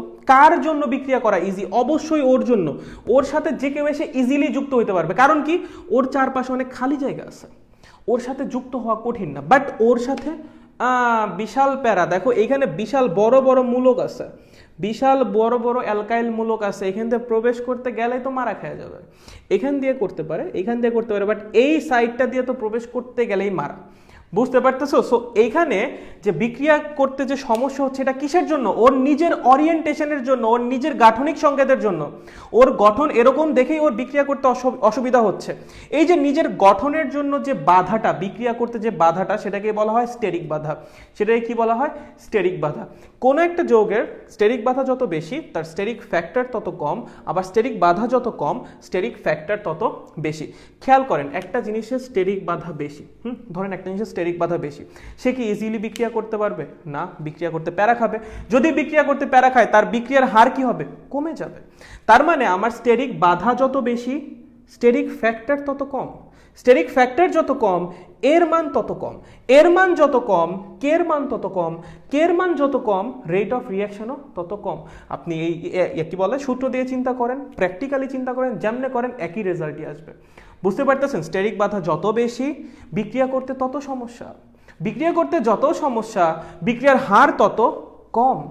আবার সূত্র দিয়ে চিন্তা করেন, স্টেরিক বাধা যত বেশি স্টেরিক ফ্যাক্টর তত কম, স্টেরিক ফ্যাক্টর যত কম এর মান তত কম, এর মান যত কম কের মান তত কম, কের মান যত কম রেট অফ রিয়াকশনও তত কম। বুঝতে পারতেছেন? খুবই ভালো, খুবই ভালো। তাহলে বুঝেছেন অ্যারহেনিয়াস ধ্রুবক বা প্রি এক্সপোনেনশিয়াল ফ্যাক্টর কি জিনিস? খুবই ভালো। এখন প্রশ্ন আসবে অবজেক্টিভে, কি জানেন? বলবে অ্যারহেনিয়াস ধ্রুবকের একক কি? কি বলবে? ইহার একক বের করো, একক বের করো। প্রথম কথা, স্টেরিক ফ্যাক্টরের কোনো একক নাই, এটা জাস্ট একটা ভ্যালু, এটার কোনো একক নাই। একক আছে কার? একক আছে সংঘর্ষের হারের। কার একক আছে? সংঘর্ষের হারের বা রেট অফ কলিশনের, মানে পার সেকেন্ডে যতগুলা ধাক্কা ধাক্কি হবে সেটাকে আমরা বলবো রেট অফ কলিশন, মানে ধাক্কা পার সেকেন্ড। ধাক্কার তো কোনো একক নাই, ধাক্কার কোনো একক আছে? নাই। তার মানে এটার একক হয়ে যাচ্ছে পার সেকেন্ড। তাহলে এইটার তো কোনো একক নাই, এইটার একক পার সেকেন্ড, তার মানে এর এককও হবে পার সেকেন্ড। ভাইয়া পার সেকেন্ডের আরেকটা নাম কি? হার্জ না কম্পাঙ্কের একক। বুঝতে পেরেছেন? সো আমার যে প্রি এক্সপোনেনশিয়াল ফ্যাক্টর বা আরহেনিয়াস কনস্ট্যান্ট সেটা একক কি? পার সেকেন্ড অথবা হার্জ।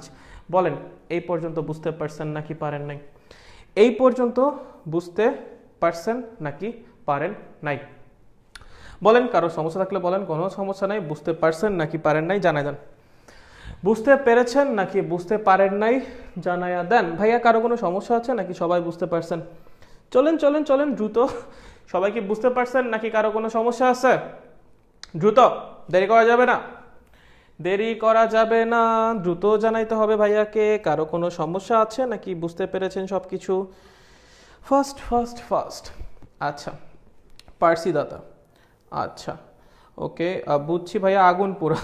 আচ্ছা ঠিক আছে, বুঝছেন বলছে জেডটা আরেকটু বলো না। আচ্ছা পূজা বলছে বুঝছি দাদা, আচ্ছা ওকে বলতেছি বলতেছি ওকে। আচ্ছা রিফাত আসপিয়া বলছে বুঝছি, ওকে গ্রেট। সোহান বলছে ভাইয়া বুঝছি, ওকে গুড। ওকে চলো জেডটার একবার বলে, আমাদের অর্পিতা আপু বলেছে জেডটার একবার বলে দিই আমরা। শুনো জেড যেটা সেটা হলো স্টেরিক ফ্যাক্টর। স্টেরিক ফ্যাক্টর কি জিনিস? মানে স্টেরিক বাধার জন্য আসা একটা মান।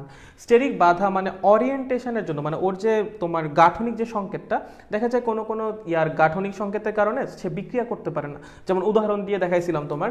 সো কি হয়, ওদের যে গাঠনিক সংকেত হয় সেটা কি চারপাশে অনেক মৌল টোলো থাকে, অনেক মূলক টুলক থাকে। সো তার জন্য ওই সেন্টারে থাকা অ্যাটমটার কাছে কেউ আসলে যাইতে পারে না, চারপাশ দিয়ে বাধা দেয়। এবং এই বাধার কারণে ওর কি হয়, ইজিলি বিক্রিয়া করতে পারে না, তখন বিক্রিয়ার হার কমে যায়। এবং আমরা বলছিলাম স্টেরিক বাধা, ওই বাধাটার নাম হলো স্টেরিক বাধা। স্টেরিক বাধা যত বেশি স্টেরিক ফ্যাক্টর তত কম, স্টেরিক বাধা যত কম স্টেরিক ফ্যাক্টর তত বেশি, মানে একটা একটার সাথে ইনভার্সলি প্রপোর্শনাল। ওকে বুঝতে পেরেছ? খুবই ভালো। চলেন, বুঝে গেছি বুঝে গেছি, খুবই ভালো খুবই ভালো। এবার দেখেন সক্রিয়ণ শক্তি। আমরা তাহলে প্রি এক্সপোনেনশিয়াল ফ্যাক্টরটা বুঝে গিয়েছি, এবার বোঝার মতো যে জিনিসটা আছে তাহাকে বলে সক্রিয়ণ শক্তি। কি বলে? সক্রিয়ণ শক্তি। চলো সক্রিয়ণ শক্তি, সক্রিয়ণ শক্তি কি জিনিস? চলো আমরা এখন একটা ছবি আঁকবো। কি আঁকবো? একটা ছবি আঁকবো, একটা ছবি। এই ধরো শক্তি, এই ধরো সময়, বা অন্য কিছু, এনে সময় না দিলেও প্যারা নাই, কোনো কিছু নাই, এবার আবার ধরো শক্তি আছে, ঠিক আছে? তোর একটা বিক্রিয়া হচ্ছে, এ থেকে বি উৎপন্ন হচ্ছে, ঠিক আছে? এ থেকে বি উৎপন্ন হচ্ছে, খুবই সিম্পল, একদম বেশি সিম্পল একটা রিয়াকশন। তাহলে প্রথমে কি হবে বলতো? এর যে নিজস্ব বন্ডগুলো আছে সেগুলো প্রথমে ভাঙবে, সেগুলো ভাঙার পর নতুন করে বন্ড তৈরি হয়ে বি উৎপন্ন করবে, রাইট? তাহলে আমার প্রথমে কি হবে, এর নিজস্ব বন্ডগুলো ভাঙবে, এর নিজস্ব বন্ড ভাঙবে, এর নিজস্ব বন্ড ভাঙবে, এবং সেই বন্ডগুলো ভাঙার পর নতুন করে বন্ড গঠিত হয়ে বি উৎপন্ন করবে, নতুন করে বন্ড গঠিত হয়ে বি উৎপন্ন করবে। এই তো, আর তো কিছু না, একদম সিম্পল, তাই না? কি হবে, এর যে নিজস্ব বন্ড সেগুলো ভাঙবে এবং তারপর নতুন করে বন্ড গঠিত হয়ে বি উৎপন্ন করবে, রাইট? আচ্ছা বলেন তো, এ কি আমাদের বিক্রিয়ক না? ভাইয়া বিক্রিয়কের একটা নির্দিষ্ট শক্তি আছে না? অবশ্যই আছে, বিক্রিয়কের একটা নির্দিষ্ট শক্তি আছে। ধরেন বিক্রিয়কের শক্তি এতখানি, কতখানি? এই যে এতখানি। তো নিচের দাগটা দিয়ে আমরা বোঝাচ্ছি বিক্রিয়কের শক্তি। কি বোঝাচ্ছি? বিক্রিয়কের শক্তি। এটা হলো আমার আর দিয়ে আমি বোঝাচ্ছি রিয়াক্টেন্ট, ওকে? আর মানে হলো রিয়াক্টেন্ট বা বিক্রিয়ক, ওকে? সো আমার বোঝানো হচ্ছে এই হলো আমার বিক্রিয়কের শক্তি, ওকে? আচ্ছা এখন দেখেন, আমার বিক্রিয়কের নিজস্ব বন্ড ভাঙা লাগবে। বন্ড ভাঙার জন্য আমার কি করা লাগবে? শক্তি দেওয়া লাগবে, শক্তি দিয়ে তাদেরকে আনস্টেবল করা লাগবে, বন্ডটা ভেঙে ফেলা লাগবে। তাহলে ধরো আমি শক্তি দিচ্ছি, শক্তি দিচ্ছি, শক্তি দিচ্ছি, শক্তি দিচ্ছি, কি হচ্ছে? বন্ডটা ভেঙে যাচ্ছে। ধরো এই জায়গায় আসার পর কি হইলো? পুরা বন্ড ভেঙে গেল। এই জায়গায় যখন এসে পৌঁছালাম কি হইলো? যা যা বন্ড ছিল ওর সবগুলা ভেঙে গেল। ভাঙার পরে কি হবে বলেন তো? নতুন করে বন্ড গঠন করা শুরু করবে এবং বি উৎপন্ন করবে। নতুন করে বন্ড গঠন করে বি কে উৎপন্ন করবে। ভাইয়া বন্ড যখন গঠন করে তখন কি শক্তি গৃহীত হয় না নির্গত হয়? একটু আগে বুঝাইছি, বন্ড গঠন হয় শক্তি নির্গমনের মাধ্যমে। তার মানে শক্তি নির্গত হওয়া শুরু করবে। শক্তি যদি নির্গত হওয়া শুরু করে, ওর শক্তি কি কমবে না বাড়বে? কমবে। শক্তি নির্গত হচ্ছে এবং কমে কমে কমে কমে ধরো কি হয়েছে, আমার প্রোডাক্ট পি উৎপন্ন করেছে। তাহলে এই যে যেটা, এটা কি আমার প্রোডাক্টের এনার্জি। বুঝতে পারছো? এটা কি বলতো? এটা হলো বিক্রিয়কের শক্তি। লেখার জায়গা নাই কেন ভাইয়া? ভাইয়া বাম পাশে কিছু লিখছে তার জন্য। এটা কি? এটা হলো বিক্রিয়কের শক্তি। বিক্রিয়কের শক্তি বুঝি? ভালো মতো বুঝি? খুব ভালো মতো বুঝি? সাবাস। বলো এটা কি? উৎপাদের শক্তি। কার শক্তি? উৎপাদের শক্তি। খেয়াল করেন এটা হলো বিক্রিয়কের শক্তি, শুরুতে ছিল, সে কি করলো, শক্তি গ্রহণ করলো। সে কি করলো, গ্র্যাজুয়ালি শক্তি গ্রহণ করলো। গ্র্যাজুয়ালি শক্তি গ্রহণ করতে তার বন্ড ভাঙা শুরু করলো। একটা পর্যায়ে গিয়ে তার যাবতীয় সব বন্ড ভেঙে গেল। তারপর কি হলো, নতুন করে বন্ড গঠিত হওয়া শুরু করলো বি উৎপন্ন করার জন্য। এবং যখন নতুন করে বন্ড গঠিত হওয়া শুরু করবে তখন কি শক্তি নির্গত হতে থাকবে। যখন একটা সিস্টেম থেকে শক্তি নির্গত হয় সেই সিস্টেমের এনার্জি কি হয়, কমে যায়। এর জন্যই এরপর থেকে শক্তি ডিক্রিজ করা শুরু হয়েছে এবং একটা সময় গিয়ে তারা একটা স্টেবল একটা বন্ড ফর্ম করছে এবং সেখান থেকে আমার প্রোডাক্ট উৎপন্ন হয়েছে এবং এইটা হলো আমার প্রোডাক্টের এনার্জি। বুঝতে পেরেছ? খুবই ভালো। এই যে অবস্থায় গিয়ে বিক্রিয়কের সব বন্টন ভেঙে যাচ্ছে এটাকে বলে সক্রিয়ণকৃত জটিল অবস্থা। সক্রিয়ণকৃত জটিল অবস্থা। সক্রিয়ণকৃত জটিল অবস্থা। তাহলে বলো এই সিস্টেমের হাইয়েস্ট এনার্জি কোথায় থাকবে বলো তো? ওই যে সক্রিয়ণকৃত জটিল অবস্থায় থাকবে কি হাইয়েস্ট এনার্জি, একদম পিক এনার্জি। ওই অবস্থায় এনার্জি সর্বোচ্চ থাকবে। এনার্জি গ্রহণ করতেছে একদম সর্বোচ্চ পরিমাণ এনার্জি সে নিয়ে ফেলবে, বন্ড ভেঙে যাবে, তারপর নতুন বন্ড গঠন হওয়া শুরু করবে, শক্তি নির্গত হওয়া শুরু করবে। বুঝতে পারতেছো? খুবই ভালো। বলো তো বিক্রিয়ক কতখানি শক্তি গ্রহণ করছে? বিক্রিয়ক সক্রিয়ণকৃত জটিল অবস্থায় পৌঁছানোর জন্য কতখানি শক্তি গ্রহণ করছে? ভাইয়া এতখানি এতখানি এতখানি, নো, এতখানি না। বিক্রিয়কের তো এতখানি শক্তি আগে থেকেই ছিল, সে এক্সট্রা কতখানি গ্রহণ করছে ভাই? সে তো এইটুক তো তার আগে থেকেই শক্তি ছিল, সে এক্সট্রা কতখানি গ্রহণ করছে? এই যে এতখানি, এতখানি শক্তি সে এক্সট্রা গ্রহণ করেছে নিজের অবস্থা থেকে সক্রিয়ণকৃত জটিল অবস্থায় যাওয়ার জন্য। এই এনার্জিটুকুকে বলা হয় সক্রিয়ণ শক্তি। কি বলা হয়? সক্রিয়ণ শক্তি। তার মানে আমাদের যে বিক্রিয়ক মহাশয় আছেন তিনি তার নিজের অবস্থা থেকে সক্রিয়ণকৃত জটিল অবস্থায় যাওয়ার জন্য যতটুকু এক্সট্রা এনার্জি গ্রহণ করেন তাহাকেই বলা হয় সক্রিয়ণ শক্তি। তাহাকেই বলা হয় সক্রিয়ণ শক্তি। তার মানে বিক্রিয়ক সক্রিয়ণ শক্তির সমপরিমাণ শক্তি গ্রহণ করে সক্রিয়ণকৃত জটিল অবস্থায় পৌঁছায়, তারপর সেখান থেকে শক্তি রিলিজ করা শুরু করে। শক্তি রিলিজ করে সে কি করে, প্রোডাক্টের যে অবস্থা মানে বন্ড গঠন করে প্রোডাক্টটা উৎপন্ন করে। এখন আপনাকে কেউ প্রশ্ন করেছে এই যে বিক্রিয়াটা এটা কি তাপ উৎপাদী বিক্রিয়া নাকি তাপ হারি বিক্রিয়া? কি প্রশ্ন করেছে? এই যে ভাইয়া গ্রাফ তো আঁকলেন, খুব ভালো। এটা কি তাপ উৎপাদী বিক্রিয়া নাকি তাপ হারি বিক্রিয়া? ছবি দেখে আপনি বলতে পারবেন। কিভাবে জানেন? খেয়াল করেন। এই যে বিক্রিয়ক, ধরেন একটু চিন্তা করেন, ধরেন কথার কথা আমি মান দিচ্ছি, এটা ধরেন 50, এটা ধরেন 60, এটা ধরেন 100। আমার যে বিক্রিয়কের শক্তি সেটা 50, উৎপাদের শক্তি 60, আমার যে সক্রিয়ণকৃত জটিল অবস্থা সেই অবস্থায় শক্তি ধরেন 100। কথার কথা আমি আরবিটারি ভ্যালু ধরেছি, ঠিক আছে? আচ্ছা, তাহলে আমার যে বিক্রিয়ক সে এই অবস্থা থেকে সক্রিয়ণকৃত জটিল অবস্থায় যাওয়ার জন্য কত জুল শক্তি গ্রহণ করেছে? খেয়াল করেন তো, 50 জুল শক্তি ছিল, সক্রিয়ণকৃত জটিল অবস্থায় যাওয়া গেলে 100 জুল শক্তি হবে, তাহলে সে গ্রহণ করছে কতখানি? 50 জুল গ্রহণ করেছে। কি করেছে? 50 জুল গ্রহণ করেছে। 50 জুল গ্রহণ।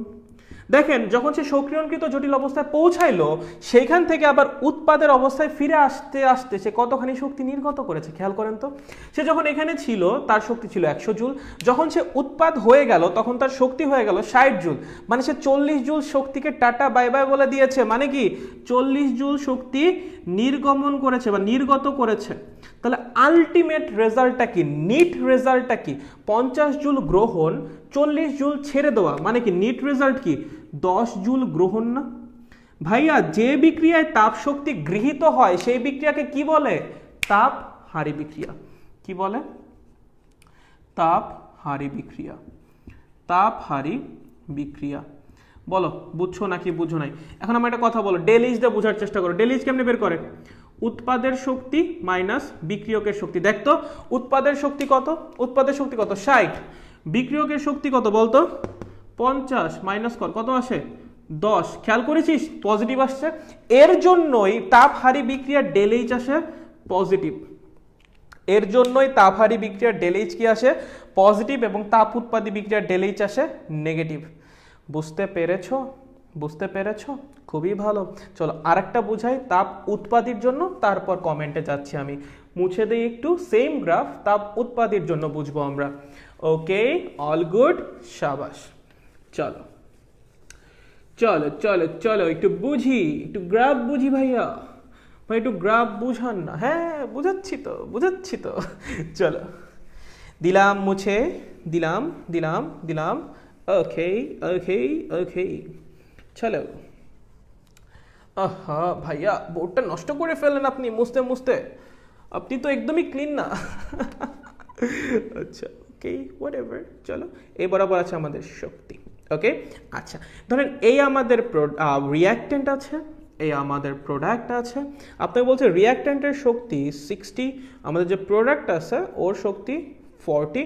এবং কি হয়েছে প্রথমে কি আমাদের যে বিক্রিয়ক সে কি করবে, শক্তি গ্রহণ করবে, গ্রহণ করে করে সক্রিয়ণকৃত জটিল অবস্থায় পৌঁছাবে, তার সব বন্ড ভেঙে যাবে, সেখান থেকে কি শক্তির নির্গমন শুরু হবে, নির্গমন হইতে হইতে হইতে হইতে প্রোডাক্ট উৎপন্ন করবে, রাইট? তাহলে এখান থেকে এই যে এই পর্যন্ত সে কি করেছে, শক্তি গ্রহণ করেছে, এখান থেকে এই পর্যন্ত সে কি করছে, শক্তি খালি ছাড়ছে, ফুস ফুস করে খালি ছাড়ছে, বুঝতে পারতেছো? গ্রেট। চলো ধরো এই অবস্থার শক্তি আমার সেই 100 জুল, কত 100 জুল। তাহলে আমি যদি তোমাকে জিজ্ঞেস করি আমার যে বিক্রিয়ক থেকে সক্রিয়ণকৃত জটিল অবস্থায় পৌঁছানোর জন্য কি করা লাগছে, বিক্রিয়কের যে প্রাথমিক অবস্থা সেইখান থেকে সক্রিয়ণকৃত জটিল অবস্থায় পৌঁছানোর জন্য কি করা লাগছে, কি করা লাগছে ভাইয়া, কি করা লাগছে বলেন তো, কি করা লাগছে? 60 থেকে 100-তে পৌঁছানোর জন্য 40 জুল শক্তি গ্রহণ, 40 জুল শক্তি গ্রহণ। তারপর সক্রিয়ণকৃত জটিল অবস্থা থেকে আমার প্রোডাক্টের অবস্থায় আসা লাগছে, মানে 100 জুল থেকে 40 জুলে নেমে আসা লাগছে, কি করা লাগছে? 60 জুল শক্তি বর্জন। কি করা লাগছে? 60 জুল শক্তি বর্জন বা নির্গত করা লাগছে। বলেন তো নিট রেজাল্ট কি হবে? 40 জুল গ্রহণ, 60 জুল বর্জন, মানে 20 জুল বর্জন। ভাইয়া যে বিক্রিয়ায় তাপ শক্তি বর্জিত হয় সেই বিক্রিয়াকে কি বলে ভাইয়া? তাপ উৎপাদী বিক্রিয়া। যে বিক্রিয়া তাপ শক্তি বর্জিত বা উৎপন্ন হয় সেটাকে বলা হয় তাপ উৎপাদী বিক্রিয়া। তাহলে বলেন এই বিক্রিয়াটা একটা কি বিক্রিয়া? তাপ উৎপাদী বিক্রিয়া, তাপ উৎপাদী বিক্রিয়া। এভাবে বুঝতে ভালো লাগতেছে না? ডেল এইচ দিয়ে বুঝতে চান, কোনো সমস্যা নাই, লেখেন del H is equals to E P minus E R, প্রোডাক্টের এনার্জি মাইনাস রিয়াক্ট্যান্টের এনার্জি। প্রোডাক্টের এনার্জি কত? 40, রিয়াক্ট্যান্টের 60, মাইনাস 20 জুল। বুঝছো? এর জন্য তাপ উৎপাদী বিক্রিয়ার ডেল এইচ কি আসে? নেগেটিভ। কি আসে ভাইয়া? নেগেটিভ। ঠিক আছে, আমি যদি বলি সক্রিয়ণ শক্তি কত, এই যে প্রোডাক্টের আর যতখানি এক্সট্রা এনার্জি লাগছে ওর প্রাথমিক অবস্থা থেকে সক্রিয়ণকৃত জটিল অবস্থা যাওয়ার জন্য, সেই এক্সট্রা এনার্জিটাকেই বলা হয় সক্রিয়ণ শক্তি, মানে যে 40 জুল হবে এখানে সক্রিয়ণ শক্তি। বলেন সক্রিয়ণ শক্তি, তাপহারী বিক্রিয়া, তাপ উৎপাদী বিক্রিয়া, প্রত্যেকটা জিনিস আপনাদের ক্লিয়ার কিনা? প্রত্যেকটা জিনিস আপনাদের ক্লিয়ার নাকি ক্লিয়ার না? কি বললাম? সক্রিয়ণ শক্তি, তারপর আপনার তাপ উৎপাদী বিক্রিয়া, তাপহারী বিক্রিয়ার জন্য যে শক্তির গ্রাফ, এই প্রত্যেকটা জিনিস আপনাদের ক্লিয়ার কিনা? সামিউল বাশির PH = PZ, এই সূত্র কোত্থেকে এলো? ভাইয়া তুমি একটু ইয়াতে দেখো, পুরান হাজাই নাগের বই দেখো, তাহলেই দেখতে পারবা কই থেকে আসছে। ঠিক আছে, আচ্ছা অভিষেক মন্ডল বলছে একদম ক্লিয়ার, ভেরি গুড। আচ্ছা বলেন বাকিদের কি অবস্থা? সামিউল বশির বলছে ক্লিয়ার ভাইয়া, ওকে। রিফাত আসফিয়া বলছে সক্রিয়ণকৃত জটিল অবস্থাটা রাখবে। আচ্ছা ভাইয়া যখন মুছবো তার আগে বলে দিব, সমস্যা নেই, ওকে। বাট আপাতত বাকিটুকু বুঝছো কিনা সেটা বলো। আচ্ছা পূজা বলছে হ্যাঁ দাদা clear, okay very good very good very good. বাকিরা বুঝতে পেরেছো নাকি পারো নাই? এই যে কষ্ট করে লাইভ দেখতেছেন রাতের বেলায়, বলেন তো আপনার একটু রেসপন্স করা উচিত না? হালকা একটু রেসপন্স করা উচিত। আচ্ছা পারুল বেগম মানে নুন বলেছে ক্লিয়ার ভাইয়া, ওকে গ্রেট। অর্পিতা বলেছে হ্যাঁ ক্লিয়ার, আচ্ছা গুড, ওকে। আচ্ছা ঠিক আছে, তাহলে যদি এই পর্যন্ত বুঝে থাকেন, আমি সক্রিয়ণকৃত জটিল অবস্থাটা বুঝে আমি আগায় যাই। ঠিক আছে, সক্রিয়ণকৃত জটিল অবস্থা বলতে বুঝাইছি যে দেখো তোমার প্রথমে বিক্রিয়ক প্রাথমিক অবস্থায় ছিল, তাকে তুমি তাপ শক্তি দিয়েছো। তাপ শক্তি কেন দিচ্ছ? তার বন্ড ভাঙার জন্য। সো তার বন্ড ভাঙবে, কতক্ষণ পর্যন্ত সে তাপ শক্তি গ্রহণ করবে বলো তো? যতক্ষণ না তার বন্ড ভাঙতেছে। কতক্ষণ পর্যন্ত সে তাপ শক্তি গ্রহণ করবে? যতক্ষণ না তার বন্ড ভাঙতেছে। যখন তার বন্ড ভেঙে যাবে তখন কি সে তাপ শক্তি গ্রহণ করবে না? এরপর তো সে তাপ শক্তি বর্জন করা শুরু করবে নতুন বন্ড গঠনের জন্য। সো যখন সব বন্ড ভেঙে যায় তখন সে আর তাপ শক্তি গ্রহণ করে না। সো ওই অবস্থাটায় কি হয়, ওর বন্ডগুলো ভেঙে যায় এবং ওই অবস্থায় এনার্জি হয় ম্যাক্সিমাম, কারণ এরপর তো আর তাপ শক্তি গ্রহণ করতেছে না, এরপর তো খালি ছাড়তেছে। সো এই জায়গায় গিয়ে কি হয়, এনার্জি ম্যাক্সিমাম হয় এবং এই অবস্থাটাকে বলা হয় সক্রিয়ণকৃত জটিল অবস্থা। হইলো এখানে সব বন্ড ভেঙে যায়, আবার একই সাথে নতুন বন্ড গঠিত হওয়াও শুরু হয়। সো এটা বেসিক্যালি আমাদের টার্নিং পয়েন্ট, আমাদের রিয়াকশনের টার্নিং পয়েন্ট। এখানে সব বন্ড ভেঙেও যায়, আবার নতুন করে বন্ধন গঠন হওয়াও শুরু হয়। ওকে, আচ্ছা, ক্লিয়ার সবার ভাইয়া? সক্রিয়ণ শক্তি এবং অ্যারহেনিয়াসের ধ্রুবক ব্যাপারটা ক্লিয়ার? যদি ক্লিয়ার হয়ে থাকে তাহলে এখন আমি আবার অ্যারহেনিয়াসের নীতিতে ব্যাক করতে পারি। যদি এই ব্যাপার আপনাদের ক্লিয়ার হয়ে থাকে তাহলে আমি আবার অ্যারহেনিয়াসের নীতিতে ব্যাক করতে পারি। হোপফুলি আপনাদের ক্লিয়ার, জিনিয়াস আপনাদের তো ক্লিয়ার হবেই, রাইট? আচ্ছা, খুবই ভালো। চলো বলো, অ্যারহেনিয়াসের নীতি কি ছিল? K is equals to A into e to the power minus EA by RT। এখন দেখে আর খারাপ লাগতেছে না, এখন তো তুমি শিখে গিয়েছো, রাইট? চলো দুই পাশে ln now. ln K is equals to ln A minus EA by RT। So যে একটু সাজাই লিখি, ln K is equals to minus EA by R into 1 by T plus ln A। আচ্ছা, এখান থেকে গ্রাফ আঁকতে বলবে। কিসের গ্রাফ আঁকতে বলবে? তোমাকে বলবে ln K versus 1 by T এর গ্রাফ আঁকো। কি বলবে? ln K versus 1 by T এর গ্রাফ আঁকো। ভাইয়া বারবার বলেছি, যখনই তোমাকে গ্রাফ আঁকতে বলবে, ভার্সেসের আগে যে থাকবে তাকে বসাবা y অক্ষে, ভার্সেসের পরে যে থাকবে তাকে বসাবা x অক্ষে। খুবই ভালো। কোন সমীকরণের উপর বেস করে তুমি গ্রাফটা আঁকবা? এই সমীকরণের উপর। এই সমীকরণে থাকা ln K কে তুমি কোন অক্ষে বসিয়েছো? y অক্ষে। চলো এটার নিচে লিখে দাও y। এই সমীকরণে থাকা 1 বাই টি কে তুমি কোন অক্ষে বসিয়েছো? এক্স অক্ষে। চলো এটার নিচে লিখে দাও এক্স। খেয়াল করো, ইএ একটা বিক্রিয়ার সক্রিয়ণ শক্তি, একটা নির্দিষ্ট বিক্রিয়ার জন্য সক্রিয়ণ শক্তি নির্দিষ্ট, আর হলো মোলার গ্যাস ধ্রুবক। ভাই এটা একটা সার্বজনীন ধ্রুবক, ঠিক আছে? সো এই মান তো ফিক্সড। এ কোন একটা নির্দিষ্ট বিক্রিয়ার জন্য অ্যারহেনিয়াসের যে ধ্রুবক বা কনস্ট্যান্ট, সেটা তো কনস্ট্যান্ট, নামই তো অ্যারহেনিয়াস ধ্রুবক, ঠিক আছে? সো এটা বেসিক্যালি একটা কনস্ট্যান্ট, সো এটার নাম আমি দিলাম এম। এটাও একটা কনস্ট্যান্ট, এটার নাম আমি দিলাম সি। তাহলে দেখেন তো মাইনাস তো থেকেই যাচ্ছে, সমীকরণ কি চলে আসতেছে? y is equals to minus mx plus c। কি চলে আসতেছে? y is equals to minus mx plus c। বলেন গ্রাফ কেমন হবে? এরকম। গ্রাফ কেমন হবে? এরকম। ভাইয়া y অক্ষে টাচ করবে না, y অক্ষে টাচ করবে না। কেন? যদি y অক্ষকে টাচ করে তাহলে আমার x অক্ষের মান শূন্য হয়ে যাবে। দেখেন তো, y অক্ষের উপর যে কোনো বিন্দুতে x এর মান কত? 0। x অক্ষ বরাবর কি বসিয়েছো? 1 বাই টি। x এর মান 0 হওয়া মানে 1 বাই টি 0 হওয়া মানে t is equals to undefined বা ইনফাইনাইট হয়ে যাওয়া। তার মানে ইনফিনিটিতে গিয়ে y অক্ষকে টাচ করতে পারে, বাট অ্যাকচুয়ালি টাচ করবে না।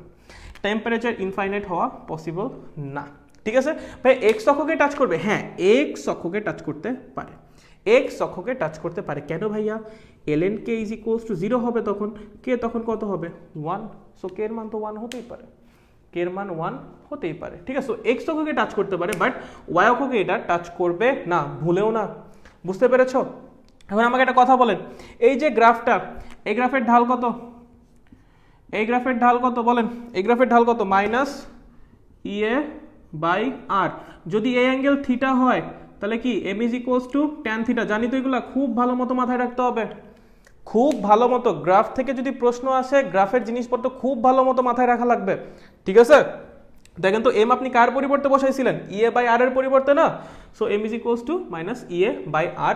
এবং আমরা জানি কোন একটা সরল রেখা x অক্ষের ধনাত্মক দিকের সাথে যত কোণ উৎপন্ন করে তার ট্যানজেন্টকেই ওই সরল রেখার ঢাল বলে। বুঝতে পেরেছেন? আচ্ছা, যদিও এখানে y অক্ষকে ছেদ করে নাই, স্টিল যদি এটাকে বর্ধিত করা হইতো, একটা সার্টেন অ্যামাউন্ট y অক্ষ থেকে ছেদ করতো। যদি এই সরলরেখাকে বর্ধিত করা হয় কল্পনাতেই, তাহলে একটা সার্টেন অ্যামাউন্ট y অক্ষ থেকে ছেদ করে। সেই সার্টেন অ্যামাউন্টটার মান কত? ln a। c মানে হলো y অক্ষের ছেদকাংশ, এবং আমরা ln এর পরিবর্তেই সিটা বসিয়েছি। সো এই যে আমার y অক্ষের যে ছেদকাংশ, যদিও ছেদ করে নাই, যদি বর্ধিত করতাম তাহলে যতখানি ছেদ করতো সেটার মান হবে ln a। বুঝতে পেরেছেন? গ্রাফ অ্যানালাইসিস বুঝতে পেরেছেন? চলেন প্রশ্নে যাই।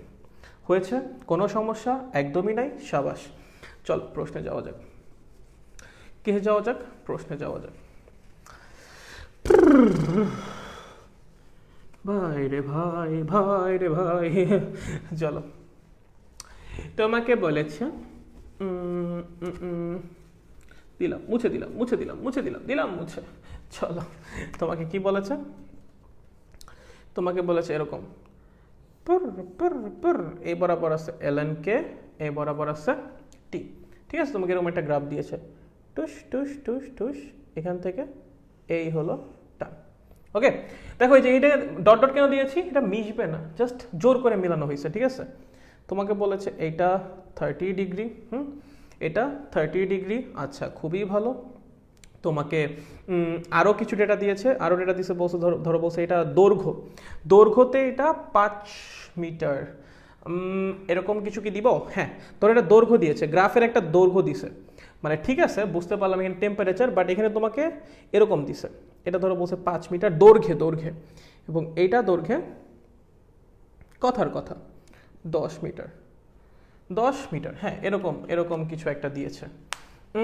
আচ্ছা না, এটা তো দরকার নেই, এক পাশে টেম্পারেচার আছে তো হুদাই হুদাই ক্যাচাল হবে, দরকার নেই, এটা বাজে। আমি আর একটা প্রশ্নের মধ্যে এটা দিবনি, এই প্রশ্নের মধ্যে এটা না দিই, পরের প্রশ্নে দিবনি। যাও শোনো, সো তোমাকে বলেছে এই যে অ্যাঙ্গেলটা এটা হলো 30 ডিগ্রি, তোমাকে বলেছে এই বিক্রিয়ার সক্রিয়ণ শক্তি বের করো, এই বিক্রিয়ার সক্রিয়ণ শক্তি বের করো, এই বিক্রিয়ার সক্রিয়ণ শক্তি বের করো। চলো কোশ্চেন দেখো কি বলছে, এই বিক্রিয়ার সক্রিয়ণ শক্তি বের করো। খুবই ভালো, আচ্ছা খুবই ভালো। দেখো তো এই অ্যাঙ্গেল কত, 90 ডিগ্রি, এটা যদি 30 হয়, এটা যদি 90 হয়, এটা কত হবে 60, এটা যদি 60 হয়, এটা কত হবে 120।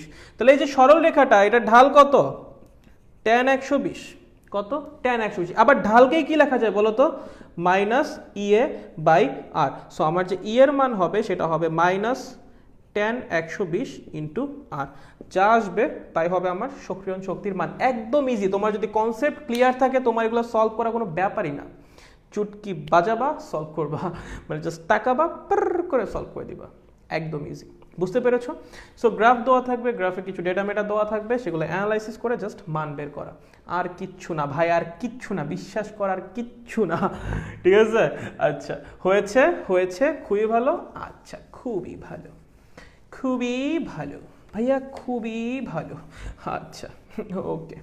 চলো চলো চলো, কি যেন ফর্মুলা শিখলাম ভাইয়া, কি যেন শিখলাম, ln k is equals to কি যেন minus EA by R T plus ln a। কি বলেছিলাম, যদি ln থেকে লগে নিতে চাও 2.303 থেকে ভাগ করো। চলো 2.303 দিয়ে ভাগ করো, ন্যাচারাল লগারিদম থেকে তোমার যে কি বলে স্বাভাবিক লগারিদম থেকে 10 বেস লগারিদমে চলে যাবো, ঠিক আছে। তাহলে minus Ea divided by 2.303 R T plus log A, মানে তুমি যদি ln থেকে লগে যাইতে চাও সিম্পলি 2.303 দিয়ে দুই পাশকে ভাগ করবা, ln লগ হয়ে যাবে। ওকে আচ্ছা, খেয়াল করেন এখন আপনাকে বলেছে লগ কে ভার্সেস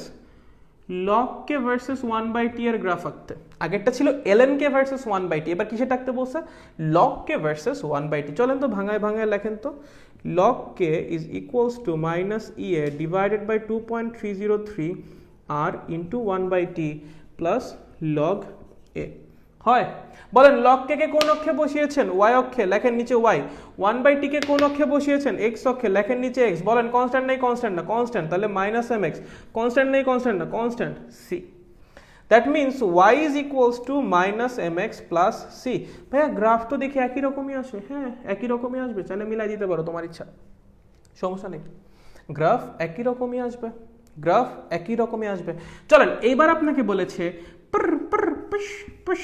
কোনটা লগের গ্রাফ কোনটা লনের গ্রাফ, কি বলেছে, কোনটা লগের গ্রাফ কোনটা ln এর গ্রাফ, কোনটা log কে ভার্সেস 1/t এর গ্রাফ, কোনটা ln কে ভার্সেস 1/t এর গ্রাফ। কি বলেছে, কোনটা log কে ভার্সেস 1/t এর গ্রাফ এবং কোনটা ln কে ভার্সেস 1/t এর গ্রাফ।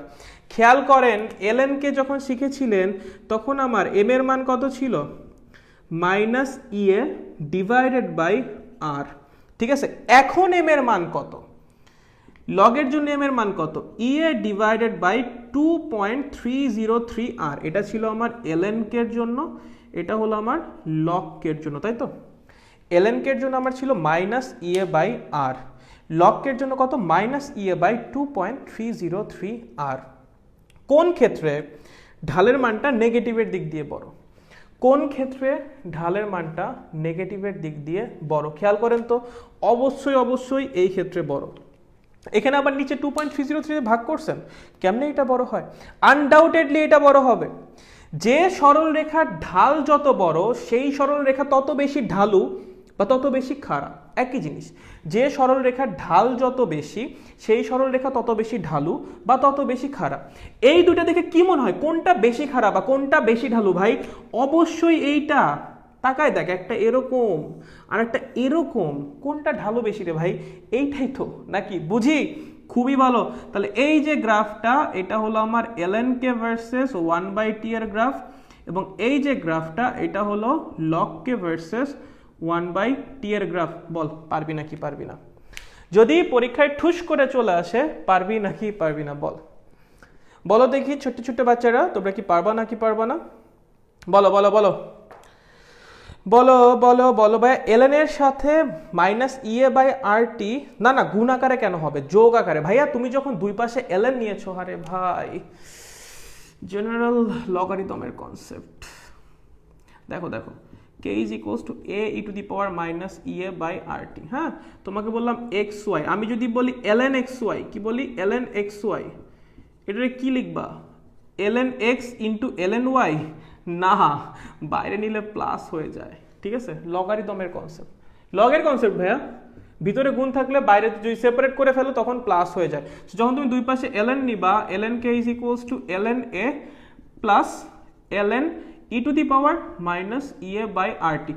ln e যেহেতু বুঝতেছো যে e, তাহলে কি হয়ে যাবে? ln a -ea/rt। গুণ আকারে না ভাইয়া, বিয়োগ আকারে। বিয়োগ আকারে, গুণ আকারে না। বুঝেছো নাকি বুঝতে পারো নাই? আচ্ছা, মিরাজ বলছে পারবো ভাইয়া। Okay great. রিফাত আসফিয়া বলছে পারবো ভাইয়া। Very good good good good.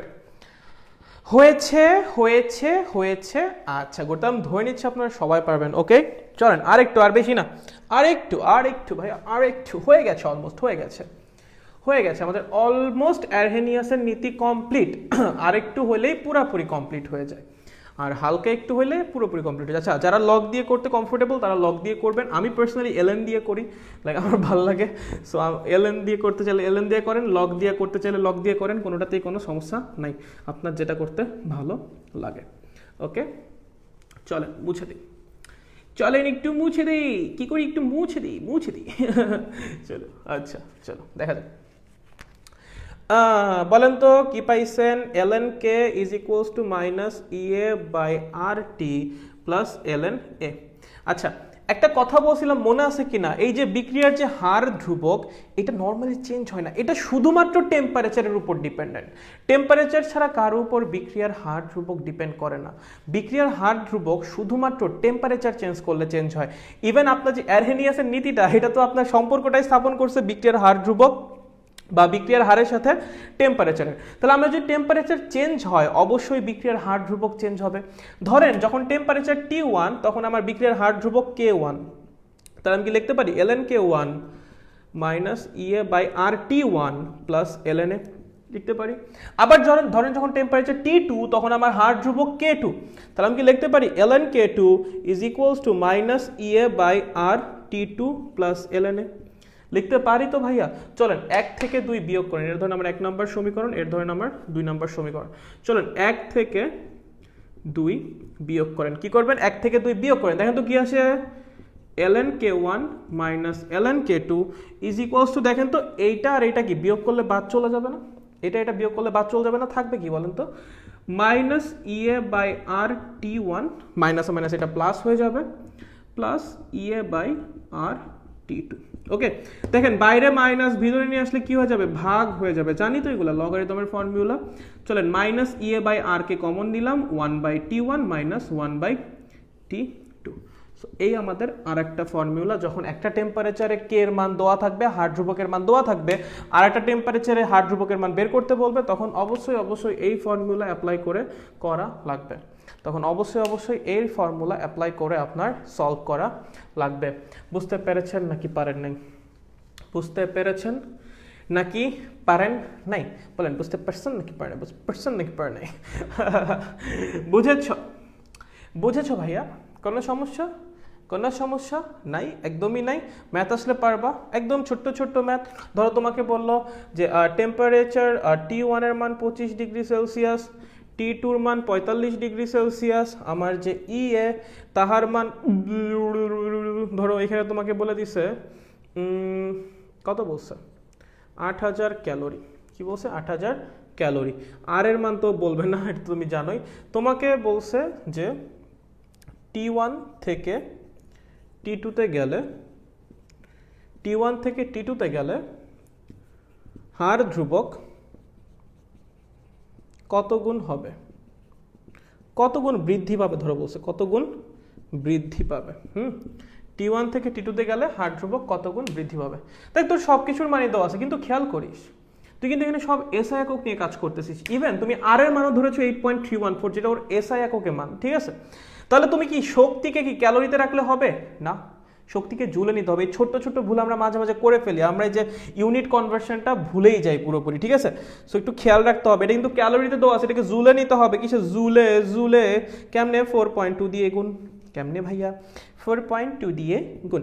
চলো করো 6 32 নাকি 32 33 3 3 6। ওকে, ভেরি গুড। পাশে দুটো শূন্য লাগাই তো, এত জুল। 3 3 6 দুইটা শূন্য জুল। তো আমার ই এর মান বের হয়ে গেছে। এখন বলেন ফর্মুলা লেখা দেন।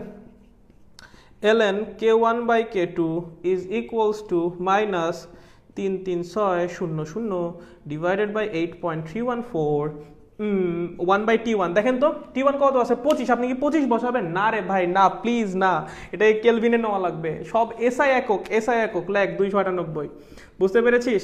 চল 45, 45 মানে কত? আরো 20 বাড়াই দাও, 318। কত? 318। বলেন তো ভাইয়া এখান থেকে কি k2/k1 এর মানটা বের করে আনতে পারবেন না? k2/k1 এর মানটা বের করে আনতে পারবেন না? পারবেন তো, ক্যালকুলেশন করলেই তো হয়ে যাবে। এত বড় ক্যালকুলেশন তো আমি মুখে মুখে পারবো না। তাহলে আপনার k2 এর মান আসবে সামথিং ইনটু k1। তার মানে সামথিং ইনটু k1, ধরেন এই সামথিংটার মান আমি ধরে নিলাম n। কত ধরে নিলাম? n, ঠিক আছে? ধরে তাহলে কত আসবে? k2 = n k1। n এর মানটা আপনারা একটু বের করে নিন কষ্ট করে ক্যালকুলেটরে। দেখেন তাহলে আমি কি বলতে পারি, আমার যে হার ধ্রুবক, নতুন যে হার ধ্রুবক পাওয়া গেল সেটা পুরানটার n গুণ। আমার নতুন যে হার ধ্রুবকটা পাওয়া গেল সেটা পুরানটার n গুণ। বাট কোশ্চেনে কিন্তু বলে নাই কত গুণ হবে, কোশ্চেনে বলছে কত গুণ বৃদ্ধি পাবে। একটা জিনিস 5 গুণ হইছে, হ্যাঁ একটা জিনিস 5 গুণ হয়েছে। আমার বয়স একটা সময় 5 বছর ছিল, আমার বয়স এখন 25 হইছে, আমার বয়স 5 গুণ হইছে। বৃদ্ধি পাইছে কতখানি? 20 বছর বৃদ্ধি পাইছে, মানে 4 বছর বৃদ্ধি পাইছে, 4 গুণ বৃদ্ধি পাইছে। বুঝেন? 5 থেকে 25 হইছে, মানে 5 গুণ হইছে। বৃদ্ধি পাইছে কতখানি? 4 গুণ বৃদ্ধি পাইছে। 5 থেকে 25 হওয়া মানে কি 20 বৃদ্ধি পাওয়া না? তার মানে 4 গুণ বৃদ্ধি পাইছে। তার মানে কোনো কিছু যদি n গুণ হয় সেটা n-1 গুণ বৃদ্ধি পায়। তাহলে অ্যান্সার হবে n-1 গুণ বৃদ্ধি পাবে। এগুলো কিন্তু ভুল করা যাবে না, ঠিক আছে? দেখে মনে হবে সুজা সুজা, কিন্তু মাঝখানে হালকা একটু প্যাচ মেরা দিবে, শব্দের প্যাচ, ঠিক আছে? সো n-1 গুণ বৃদ্ধি পাবে। বলো পারবা না এগুলো? আসলে পারবা না? একদম ইজি না? একদম easy. Very good, very good. চলেন আরেকটা জিনিস, লাস্ট জিনিস খালি বুঝার আছে, আর সব কিছু বোঝা শেষ আমাদের অ্যারহেনিয়াসের। একটা জিনিস খালি বুঝার আছে, সেটা আপনার বুঝাটা দরকার, সেটা আপনার বুঝাটা দরকার। চলেন দেখি তাহা কি জিনিস, কি সেই জিনিস, সেই জিনিসটার নাম কি? চলেন বুঝি একটু। চলো দেখো, শোনো, এই যে তোমরা পড়লা না k is equals to a into e to the power minus ea by rt, এই যে এই পার্টটা দেখতে পাচ্ছ, e to the power minus ea by rt, this part is called probability of reaction বা বিক্রিয়ার সম্ভাব্যতা। বিক্রিয়ার সম্ভাব্যতা লিখে নাও, খুব ভালো মতো লিখে নাও। এই পার্টটাকে কি বলে? বিক্রিয়ার সম্ভাব্যতা অথবা সক্রিয়ণকৃত অণুর ভগ্নাংশ। এটা খুব সুন্দর একটা তাৎপর্য আছে, সেটা লাগবে। সক্রিয়ণকৃত অণুর ভগ্নাংশ। খেয়াল করুন এটার নামটা কি ভাইয়া? বিক্রিয়ার সম্ভাব্যতা অথবা সক্রিয়ণকৃত অণুর ভগ্নাংশ। লিখেন, ভালো মতো লিখেন, এটা লাগবে, এটা লাগবে। লিখেছেন? খুবই ভালো। চলেন আপনাকে কি বলেছে? একটি বিক্রিয়ার ইয়ে মানে সক্রিয়ণ শক্তি 8000 জুল। কত? 8000 জুল। আপনাকে বলেছে 50 ডিগ্রি সেলসিয়াস তাপমাত্রায় 50 ডিগ্রি সেলসিয়াস তাপমাত্রায় 50 ডিগ্রি সেলসিয়াস তাপমাত্রায় বিক্রিয়ার সম্ভাব্যতা বের করো। বিক্রিয়ার সম্ভাব্যতা বের করো। দেখেন কোশ্চেন দেখেন কি বলেছে, একটি বিক্রিয়ার সক্রিয়ণ শক্তি 8000 জুল, 50 ডিগ্রি সেলসিয়াস তাপমাত্রায় বিক্রিয়ার সম্ভাব্যতা বের করো। চলেন কেমনে করবেন, বিক্রিয়ার সম্ভাব্যতা বের করার ফর্মুলা কি, এটা না একদম ইজি। তাহলে আপনি লিখবেন বিক্রিয়ার সম্ভাব্যতা is equals to e to the power minus EA by R T. খুবই ভালো, আপনি সুন্দর করে মানটানো বসাবেন। Ea by 8000 divided by R এর মান কত 8.314, আর টি হলো 50 ডিগ্রি সেলসিয়াস, তাই না? তার মানে 343 কেলভিন, রাইট? 343 না নাকি 300, দাঁড়া ভাই ক্যালকুলেশন 323 হবে, কি করতেছি আমি, 323 হবে তাই না? 273, হ্যাঁ 323 হবে। দাঁড়া এটা একটু ক্যালকুলেটারে করে দেখি, এটা একটু ক্যালকুলেটারে করে দেখি। 8000 divided by 8.314 divided by 323 into -1 shift ln answer। আচ্ছা অ্যান্সার আসছে হলো আমার, সরি কমপ্লেক্স মোডে নেওয়া কেন, হ্যাঁ অ্যান্সার আসছে হলো 5.08 into 10 inverse 2, মানে 508 ইন্টু 10 ইনভার্স 4 অথবা 508 ডিভাইডেড বাই এইটা, রাইট? এই তো অ্যান্সার আসছে, রাইট? দেখো তো বিক্রিয়ার সম্ভাব্যতার অ্যান্সার কত আসছে, 5.08 ইন্টু 10 ইনভার্স 2 অথবা 508 ইন্টু 10 ইনভার্স 4 অথবা 508 ডিভাইডেড বাই 10 টু দি পাওয়ার 4 মানে 10,000। সো এই বিক্রিয়ার সম্ভাব্যতার তাৎপর্য কি, মানে হলো 10,000টা অণু যদি এই বিক্রিয়ায় অংশগ্রহণ করতে যায় তার মধ্যে 508টা অণু সাকসেসফুলি বিক্রিয়া কমপ্লিট করতে পারবে। বুঝতে পেরেছো বিক্রিয়ার সম্ভাব্যতার তাৎপর্য কি জিনিস, কি বললাম? এটার মানে কি, এটার মানে হলো যদি 10,000টা অণু বিক্রিয়ায় অংশগ্রহণ করে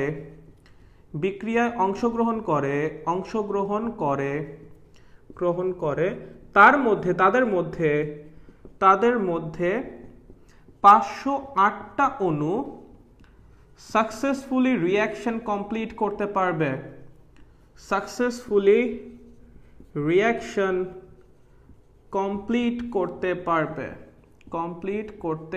পারবে, দেখেন বুঝেন না, কি বোঝানো হয়েছে?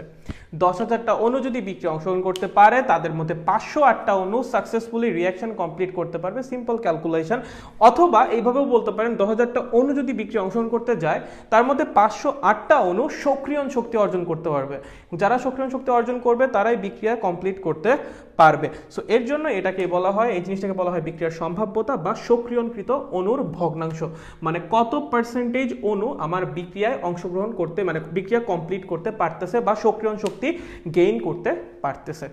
সো এই ছিল মোটামুটি আমাদের অ্যারহেনিয়াসের যাবতীয় সব কিছু। বলেন কারো কোনো সমস্যা আছে কিনা? ওয়েট, K1/K2 হবে না ভাই? K1/K2 হবে, সেখান থেকে তো K2/K1ও বের করা সম্ভব নাকি?